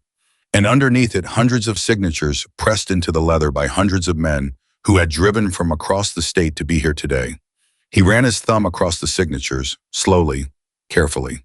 He turned the vest over and looked at the front, then the back again. "This is," he started. His voice broke. Not the stutter, something else. The kind of break that happens when emotion exceeds the available infrastructure for containing it, when the thing you're feeling is simply too large for the space it's being asked to occupy. He stopped. He tried again. "This is for me," he said. "All of it is for you," Emily said. "Every single name on there drove here today for you." He looked at the street, at the riders still present, at the ones who were starting their engines and beginning to move out. A slow, dignified departure that was somehow as deliberate as the arrival had been. Why, he said, it was the same question she had asked Stone. She gave him the same answer because it was the truest one she had. "Because I asked," she said. He looked at her. "And because you are worth asking for," she said. He looked at her for another moment, and then with the uninhibited directness that children have when they've been through enough to stop performing emotions they don't feel and start simply having the ones they do. He stepped forward and wrapped both arms around her waist and held on. She wrapped her arms around him. She held on too. Around them, the street continued its departure, engines and voices, in the particular sound of a large gathering dispersing, transforming from a roar back to something quieter, something that carries differently in the chest.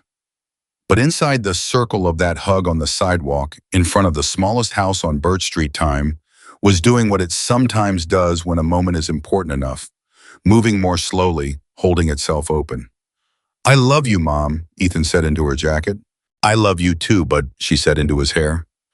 They stayed like that for a while. When they finally separated, Stone was standing a few feet away with his helmet in his hand, ready to ride. Ethan looked at him.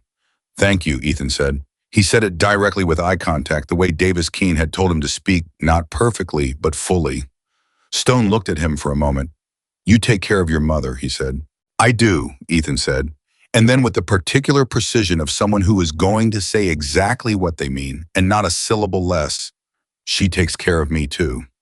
Stone nodded. He put on his helmet. He walked to his bike. He rode away. One by one, then in groups, then in long lines that curved back toward Route 9 and Route 12 and the highways beyond. 893 motorcycles left Birch Street. The sound of their departure was the same frequency as their arrival, that low resonant vibration that you feel before you hear it, but it felt different.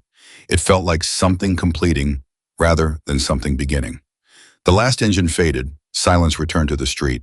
Not the silence of before, not the silence of absence of missed invitations and empty chairs. Something different. The silence of a space that has been fully occupied and is now resting. A silence that knew what it had just held. Ethan stood on the sidewalk with the vest in his hands, looking at the street. The neighbors who had come out were drifting back, slowly changed in the way that people are changed by things they witness, not dramatically, not immediately visibly, but somewhere deeper in the layer of assumptions about what the world is capable of. Ray was beside Emily again. "You know what tomorrow looks like," he said. "Different," Emily said. "Yeah," he said. "Different." She looked at Ethan. He was putting on the vest. It was slightly too big.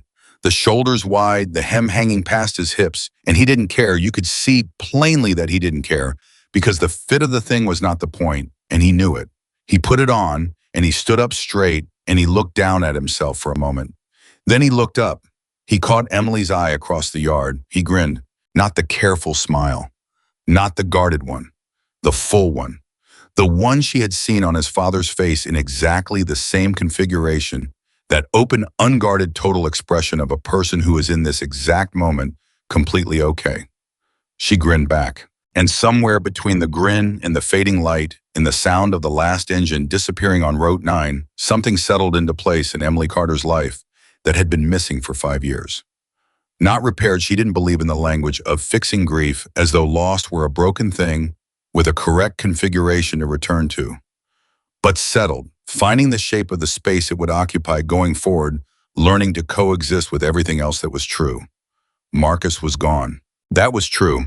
And Ethan was standing in their driveway in a leather vest signed by 900 strangers, grinning the grin of a boy who has just discovered that the world is larger and more generous than anyone told him. That was also true. Both things at once, without either one canceling the other. This was the shape of love in the real world. Not clean, not resolved, but present and fierce, and on days like this one, completely overwhelming in the best possible way. She walked to her son. She put her arm around his shoulders. He leaned into her. They stood there together on Birch Street in the late afternoon light, and the street was quiet and the cake was mostly gone, and the chairs needed folding, and tomorrow was a school day, and none of that mattered right now, not one single bit of it. What mattered was this, just this. The KTVQ segment aired at 10 o'clock that same Saturday night. Emily didn't watch it live. She was in Ethan's room, sitting on the edge of his bed, watching him sleep with the leather vest folded on the nightstand beside him, not hung up, not stored away right there where he could see it the moment he opened his eyes. She had tried 3 times to move it somewhere safer, somewhere it wouldn't get creased, and each time she had stopped herself, because the point of the vest was not its preservation.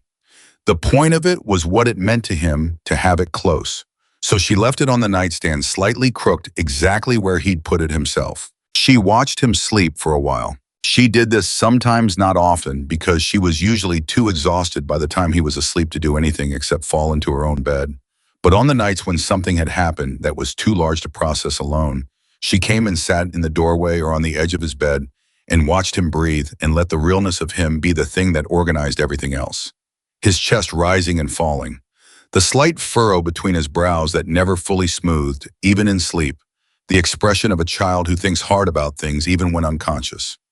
His hand curled beside his face, fingers loose. She thought about tomorrow. She thought about Monday and school and what it would look like when Ethan walked through those doors. She thought about Jake Mercer and Connor Webb and Dylan Price, who had spent an afternoon on Birch Street and would carry that afternoon back into the cafeteria and the hallways and the playground and the inexorable social machinery of elementary school. She thought about whether one afternoon was enough, whether 900 motorcycles were enough, whether anything was enough really, or whether the world would simply reset by Wednesday and her son would be back at the window table eating alone. She was still thinking about it when her phone lit up on the nightstand. Linda. Texting. The text was 3 words and 3 exclamation points. Turn on the TV. Emily went to the living room. She turned on the TV. Sarah Novak was on the screen, standing in front of footage of Birch Street that Emily recognized as the aerial shot someone had taken from a drone. The view from above, the long corridor of motorcycles stretching the full length of the block. The tiny figures of people moving between them, and at the center of it all, barely visible but unmistakably present, a small boy in a blue birthday shirt walking with the chapter president of the Hells Angels. Like the two of them had somewhere important to be. Sarah Novak was saying, "What began as one mother's quiet act of desperation became something this county has never seen before and may never see again." Emily Carter, a 32-year-old grocery cashier and single mother from Dearborn County, walked into a Hells Angels clubhouse 2 weeks ago with $43 and a request. Tonight, the story of what happened next is being shared across the country. Emily sat down on the couch. She was not prepared for the footage that followed. Sarah Novak had captured more than Emily realized had been there earlier, and longer than Emily knew. Had footage from multiple angles, including a shot of Ethan on the back of Danny Race's motorcycle that made Emily's throat close completely. Ethan with both hands on Danny's jacket, sitting straight, moving through that corridor of chrome and leather and human attention, and his face in profile, the tilt of the chin, the line of the jaw, the expression of a boy, discovering what it feels like to be held by something larger than himself. She watched herself on the screen, standing at the fence, gripping the rail, her face doing things she hadn't known it was doing.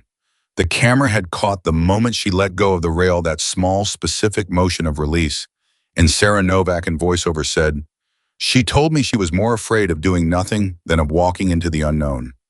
That, she said, was the only decision that mattered." Emily closed her eyes, opened them. The segment ended. The anchor said they would have more coverage online and on the morning news. Then the next story began, and Emily was still sitting on the couch with the remote in her hand and her phone lighting up every 30 seconds with a new notification. She looked at her phone.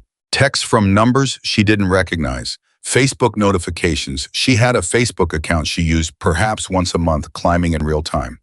She opened Facebook and stared at the number for a moment before her brain fully processed it. Not hundreds, thousands.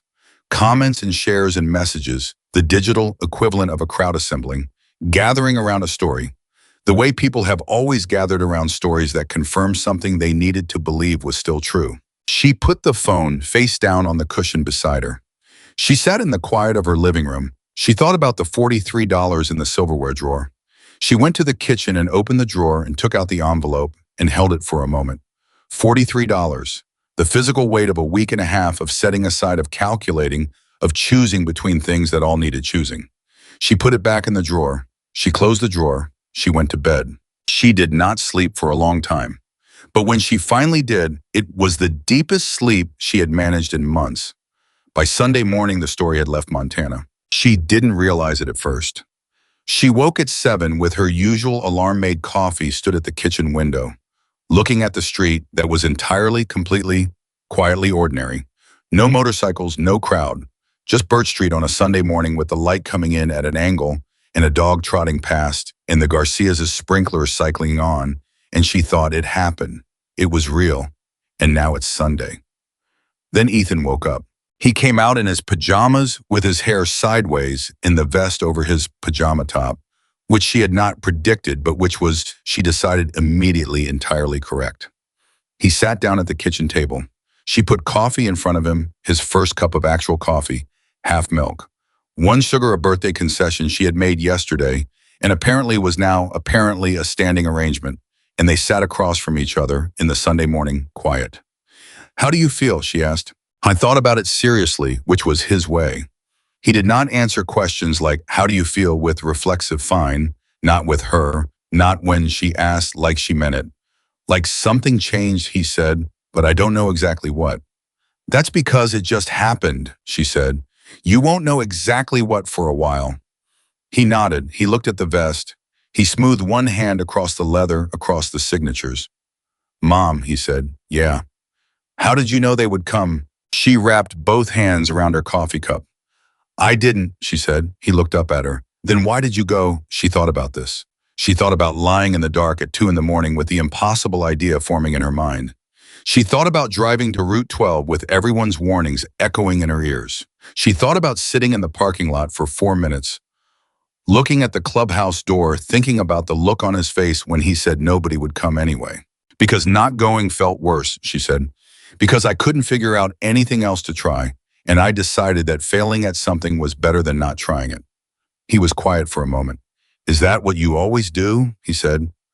"Pretty much." He turned this over. She could see him turning it over, filing it. "Okay," he said. "Okay, yeah." He picked up his coffee. "Okay." She looked at him across the table. This 10-year-old boy in a leather vest signed by 900 strangers drinking his first coffee with the equanimity of someone twice his age, and she thought, "You are going to be completely fine. You are going to be better than fine. You are going to be something I don't have words for yet." She didn't say any of it. She just drank her coffee. Then her phone rang. Not a text, an actual call, which was unusual enough on a Sunday morning that she looked at the screen before answering. The number was local, a 406 area code, but not a contact she had saved. She answered. "Is this Emily Carter?" A man's voice, professional but warm. "Yes." "My name is Robert Okafor. I'm the principal of Millbrook Elementary." A pause. "I'm sorry to call on a Sunday. I saw the news segment last night. I think we need to talk." Emily set down her coffee cup. "About Ethan," she said. "About Ethan," he confirmed. "And about some things we should have done differently.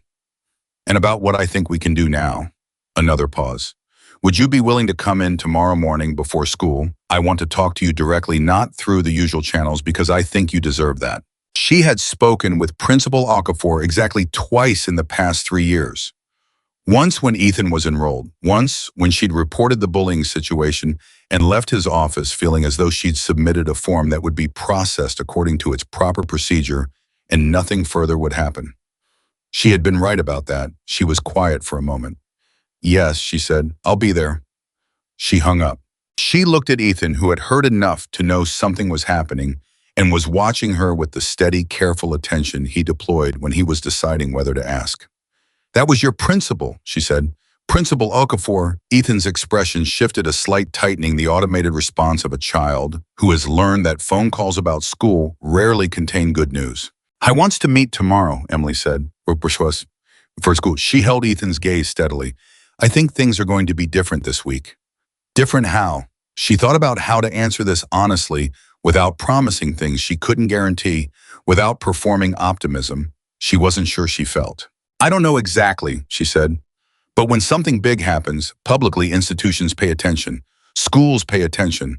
That can be good. She paused. It can also be complicated. But we'll go in together and see what he has to say. Ethan looked at his vest again, at the signatures.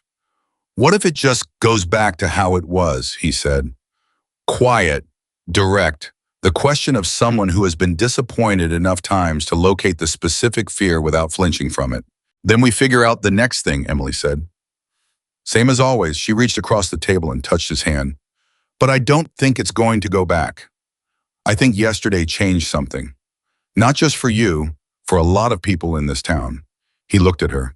Do you promise, he said. She held his gaze. She was a woman who kept her promises, who did not make them casually, who had learned the hard and specific way that the world does not always cooperate with promises, and that a broken promise from a parent lands in a child's body as something beyond disappointment, as a revision of what safety means. I promise that I will fight for you, she said, every single time, no matter what. That one I can keep. He nodded, slowly. That's enough, he said, and she believed him. By Sunday afternoon, the story had crossed state lines. Linda called at 2 to tell her it had been picked up by the Associated Press. By 3, Ray knocked on the door to show her his tablet, where a CNN affiliate had run a shortened version of the KTVQ segment with an introduction that described the event as a powerful reminder of unexpected community. By 4, Emily's Facebook messages had climbed past 10,000, and her phone was producing sounds she had never heard it make before the specific digital cacophony of a story finding its audience at velocity. She turned off her notifications. She took Ethan for a walk, not because she had a destination, but because the house was too small to contain the day, and she needed air and forward motion and the physical simplicity of putting one foot in front of the other. They walked the neighborhood Birch Street to Oak to Maple and back, the circuit she did sometimes on summer evenings, when the heat inside was worse than the heat outside. People stopped them, not aggressively, not with cameras or microphones, just neighbors, people they passed on the sidewalk or in driveways, people who paused their Sunday afternoon tasks to say something directly to Ethan. The woman 3 streets over who Emily had exchanged maybe 12 words with in 5 years. The man from the hardware store who always had exactly the right size screw and never had small talk. Old Mrs. Peterson from the corner of Oak and 4th, 90 years old and fully operational, who came to her front door when she saw them pass and said in the particular voice of a woman who has outlived most of her contemporaries and no longer sees any reason to be indirect. Young man, I watched you on that street yesterday. You conducted yourself with more dignity than most adults I have known. Your mother raised you right. Ethan looked at her. Thank you, ma'am, he said. Mrs. Pedersen looked at Emily. You too, she said. She went back inside. Ethan and Emily walked the rest of the circuit in comfortable silence, the kind that only exists between people who know each other well enough to not need to fill it. On the walk home passing the end of Birch Street, Ethan stopped. I was looking at the street, at the specific stretch of asphalt where the motorcycles had been. It looked ordinary now. Of course it did. Asphalt is asphalt. But she understood why he was looking. She did the same thing herself sometimes. Went back to a place where something important had happened and tried to find the residue of it in the physical space, knowing it wasn't there and looking anyway. They were really here, he said. They really were, she said. He nodded once, confirming something for himself. Okay, he said. They walked home. Monday came. The meeting with Principal Okafor lasted 45 minutes, which was 43 minutes longer than Emily had budgeted for emotionally. I was not the bureaucratic, procedure-oriented man she remembered from their previous interactions. Or rather, he was that man she suspected in the ordinary run of a school year when nothing had forced a recalibration. But this was not the ordinary run. He sat across from Emily in his office with his hands folded and said without preamble, I want to be honest with you about what I should have done differently. Emily had not expected this. She had prepared for defensiveness, for institutional language, for the particular verbal configuration that means we take all reports seriously and there are procedures in place while meaning in practice, nothing is going to change. She had not prepared for a man who looked her in the eye and took responsibility, and the unpreparedness made the moment hit harder than she expected. The bullying reports were processed, Okafor said. Technically, but processed is not the same as addressed. And I think somewhere in the distance between those two things, Ethan spent 2 years eating lunch by himself. He paused. That's on me. Not entirely there are systemic things, staffing things, things I can explain, but that don't constitute excuses. But the outcome is on me. Emily was quiet for a moment. What happens now, she said. Several things, he said, some immediate, some longer term. He had clearly prepared. He had a list which Emily both appreciated for its concreteness and regarded with the cautious eye of a woman who has watched lists not survive contact with institutional reality. But she listened. She listened to his plan for a formal review of Ethan's situation, for increased supervision of the specific social dynamics in Ethan's grade, for a meeting with the families of the boys involved. She listened to his proposal for a school-wide assembly, not about Ethan specifically, but about belonging, about what it costs and what it creates with the KTVQ footage as a starting point. I want to use Saturday as a teaching moment, Okafor said. With your permission and with Ethan's. Emily looked at him. That's Ethan's decision, she said. Not mine. Okafor nodded. I'll ask him directly. He did ask him directly right there in the office with Ethan sitting in the chair beside Emily with his backpack on his lap and the vest at home, because Emily had made a quiet executive decision that the vest did not need to go to school on the first day back, that it was Ethan's private, not a performance for other people's benefit. Okafor told Ethan what he'd told Emily. He told him about the assembly idea. He asked him what he thought. Ethan considered it with the seriousness he brought to everything. Will it actually help, Ethan said, or is it just going to be a thing that happens and then everyone forgets about it by lunch? Okafor was quiet for a moment. I don't know, he said. I hope it helps, but I can't promise how it lands for every kid in that gym. He held Ethan's gaze. What I can promise is that it's not nothing, and that it's not the only thing we're doing. Ethan looked at his mother. She kept her face neutral. His choice. He looked back at Okafor. Okay, he said, but I don't want to stand up in front of everyone. I just want to be in the regular seats. Absolutely, Okafor said. And can you not make it weird, like I don't want it to be about me being the sad kid who got bullied? I want it to be about, he stopped searching for the right framing with the precision that characterized him. I want it to be about what people can do, not what happened to me. Okafor looked at this 10-year-old child for a long moment. That, he said slowly, is exactly the right instinct. And yes, that is what it will be. He extended his hand. Ethan shook it. They left the office and walked to class, Emily walking with him to the door of his classroom before peeling away. And at the door, Ethan stopped and turned and looked at her with an expression that was complex and unguarded and entirely his own. I'm okay, he said. I know, she said. You don't have to wait. I'm not waiting, she said. I'm just standing here for a second. He almost smiled. That's waiting, Mom. Go to class, she said. He went to class. She stood at the door for another moment. Then she went to work. The next thing happened 2 weeks later, though. Emily would later trace its origins to the Sunday afternoon walk and the phone calls and the online messages she had mostly stopped reading because they were too many and too much to process, while also working double shifts and raising a child and functioning in the ordinary world. A woman named Diane Chu called. She identified herself as the organizer of a nonprofit. Emily had never heard of the Montana Family Circle based in Billings, focused on supporting single-parent families in rural counties. She had seen the story. She had done some research. She wanted to meet. Emily's first instinct, trained by 5 years of too good to be true, was refusal. Her second instinct, trained by the memory of knocking on a door on Route 12, and what had come of it, was to agree. She agreed. The meeting was at a coffee shop in town on a Thursday afternoon when Linda covered her shift. Diane Chu was in her 40s, compact and efficient, with the energy of someone who has learned to accomplish things by moving through institutions sideways rather than frontally. She arrived with a folder which Emily regarded with the same cautious eyes she'd turned on Okafor's list. She put the folder down and didn't open it. Before we talk about anything practical, she said, I want to ask you something personal. Is that all right? Go ahead, Emily said. When you went to that clubhouse, Diane said, did you think it was going to work? Emily considered lying. No, she said, not really. Then why did you go? Because the alternative was watching my son have a birthday where nobody came, and I couldn't do that. I couldn't sit still for that. Diane looked at her. That's it, Diane said. That's the thing. She tapped the table lightly. Do you know how many parents I work with who are in situations exactly as hard as yours, who have kids, exactly as isolated as Ethan was, and who don't knock on the door? Not because they don't love their kids, they love their kids desperately, but because they've been told by life, by circumstance, by every system they've interacted with, that the door won't open for them. Emily was quiet. You knocked, Diane said. That sounds simple. It isn't. Most people don't knock.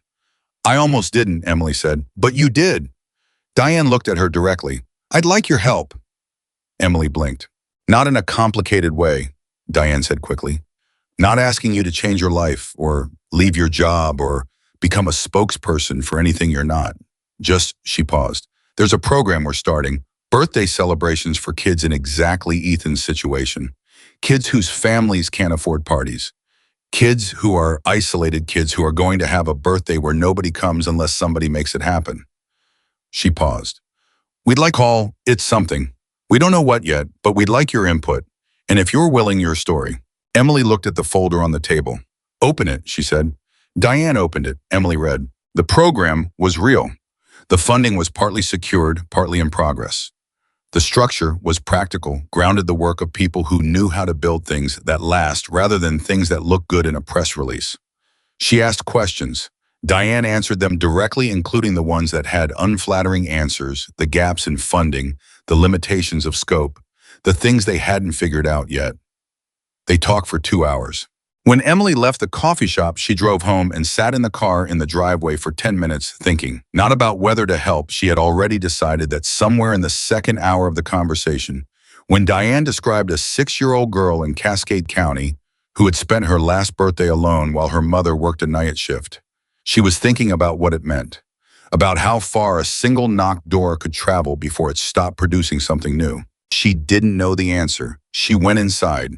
Ethan was at the kitchen table with his notebook open, and beside the notebook was his phone turned so she could see the screen, a video call frozen on pause showing the face of an older man with a white beard, Walt Greer. He called, Ethan said, completely matter of fact. We've been going over the ignition system on the knucklehead replica. He sourced the wrong magneto. He said this with the gentle exasperation of a colleague rather than a 10-year-old, which made Emily press her lips together to contain something. I told him which one he needs. He's going to order it this week. That's great, bud, she managed. He said I can come see the build sometime, if it's okay with you. He looked up at her. Is it okay? She thought about a 65-year-old man who had driven hours to a 10-year-old's birthday party to show him a photograph of a 1947 motorcycle. She thought about Stone, who had engineered the entire afternoon with the quiet precision of someone who understands what people need better than they can articulate it themselves. She thought about the kind of world that could contain a moment like that, and also a 6-year-old girl in Cascade County spending her birthday alone. Both worlds at the same time. Yes, she said, it's okay. Ethan unpaused the video call. He said, yes, he told Walt. Walt's face on the screen broke into the smile she recognized from Birch Street, the smile of someone receiving something they haven't received in a long time. Good, Walt said. I'll make coffee. Ethan's face at this suggestion indicated that he was fully on board with the concept of coffee at Walt Greer's garage, which Emily noted as a development she would address at a later date. She went to the kitchen and started dinner and listened to her son and an old man she'd met 4 weeks ago discuss the technical specifications of a 75-year-old motorcycle engine with the complete absorption of two people who have found exactly the right conversation and intend to stay in it as long as possible. The assembly at Millbrook Elementary happened on a Thursday morning in the 3rd week of May. Emily did not attend. Ethan had not wanted her there, not because he didn't want her support, but because he didn't want the assembly to be about being watched over. She understood this. She respected it. She went to work and scanned groceries and said, have a good one, and watched the clock and tried not to think about the gymnasium at Millbrook Elementary. Ethan came home at 3:15. He set his backpack down. He sat at the kitchen table. Emily sat across from him. Well, she said, I was quiet for a moment, processing. She waited. Jake Mercer cried, he said. Emily blinked. Not like sobbing, Ethan said quickly. Just his eyes got red, and then he kept looking at his shoes. He paused. After the assembly in the hall, he came up to me. What did he say? Ethan looked at his hands. He said he was sorry. He said it plainly, without drama, without the weight of someone who had been waiting for an apology and was now cashing it in, just reporting what had happened. He said he didn't know why he did it. He said it was dumb. Another pause. I think he actually meant it. Emily looked at her son. What did you say? I said okay. He looked up. Is that the right thing? What do you think? He thought about it. I think he's scared of something, he said. I don't know what, but the way he looked at his shoes, he shook his head slightly. I don't think it was ever really about me. Emily looked at this 10-year-old child who had just articulated something that takes most adults decades to understand, that cruelty is almost never actually about its target, that it originates somewhere else entirely and finds a target because targets are easier than origins. And she thought Marcus. He sounds like Marcus. No, she said quietly. It usually isn't. Ethan nodded. He opened his notebook. He started drawing. She started dinner. They existed in the same kitchen, in the comfortable parallel quiet of people who know each other well enough to not need to be in each other's faces to be in each other's company, and outside the kitchen windows. Afternoon went on in its ordinary way, and the silverware drawer still had $43 in it that Emily still had not spent and was increasingly thinking she might never spend because it had become something other than money at this point, and she was not sure she had the right to use it for groceries. 3 months later, on a Saturday morning in August, Emily drove to a community center in Billings and helped set up folding tables and paper plates and 2 birthday cakes, 1 chocolate, 1 vanilla, for a 7-year-old boy named Marcus who lived in a trailer park outside of town with his grandmother who worked nights, who had a speech impediment and no friends his age, and whose birthday had been for 3 years, running an event attended exclusively by his grandmother and a VHS tape of a movie she couldn't remember the name of. The boy's name was Marcus. She didn't find this out until she was at the table, and when she found it out, she sat very still for a moment and let the weight of it move through her completely. The specific, private, piercing recognition of a name in a context you weren't prepared for. And then she stood up and finished setting up the table. She put 7 candles on the chocolate cake. She wrote "Happy Birthday, Marcus" in blue frosting letters. She made them slightly uneven because that was how she wrote frosting letters, and because slightly uneven was real and real was the point. 20 people came to that party. Not bikers, though. Diane Chu had apparently made some calls, and 3 riders from a local club had shown up with small gifts and wide smiles in the specific understanding of their role, which was simply to be large and friendly and interested. Teachers, neighbors, members of the Montana Family Circle, a local librarian who had brought 3 motorcycle books because someone had done their research, and Ethan Carter, who sat beside a 7-year-old named Marcus for 2 hours and talked to him about engines with the patient, genuine attention of someone who had been on the receiving end of that attention and understood exactly what it was worth. Emily watched her son with that 7-year-old boy. She watched the way Ethan leaned forward when Marcus said something, the way he didn't finish Marcus's sentences when the boy's words got stuck, the way he waited, not with the performative patience of someone demonstrating waiting, but with the real kind, the kind that says, I have time and you're worth it. She watched Marcus's face change. Gradually, then all at once, the specific change in a child's face when they stop bracing and start being. She thought about what Stone had said in the parking lot of the clubhouse on Route 12 on the night that started all of it. Most people do nothing. She thought about what it cost to not be most people. Not much was the thing, not nearly as much as it felt like from the outside. It cost $43 and 1 drive and 4 minutes sitting in a parking lot and 1 knocked door. It cost the willingness to look ridiculous, the willingness to be told no, the willingness to ask for something for your child that you cannot provide yourself, which is perhaps the most difficult willingness of all, because it requires a precision of humility that has nothing to do with weakness and everything to do with love operating at its most pragmatic. She had knocked on a door, that was all. And from that knock, from that single terrified, determined knock, 900 people had come to a street in rural Montana, and a 10-year-old boy had ridden a motorcycle and found his voice and discovered that the world was larger than anyone had told him. And a principal had restructured the way his school handled isolation and belonging.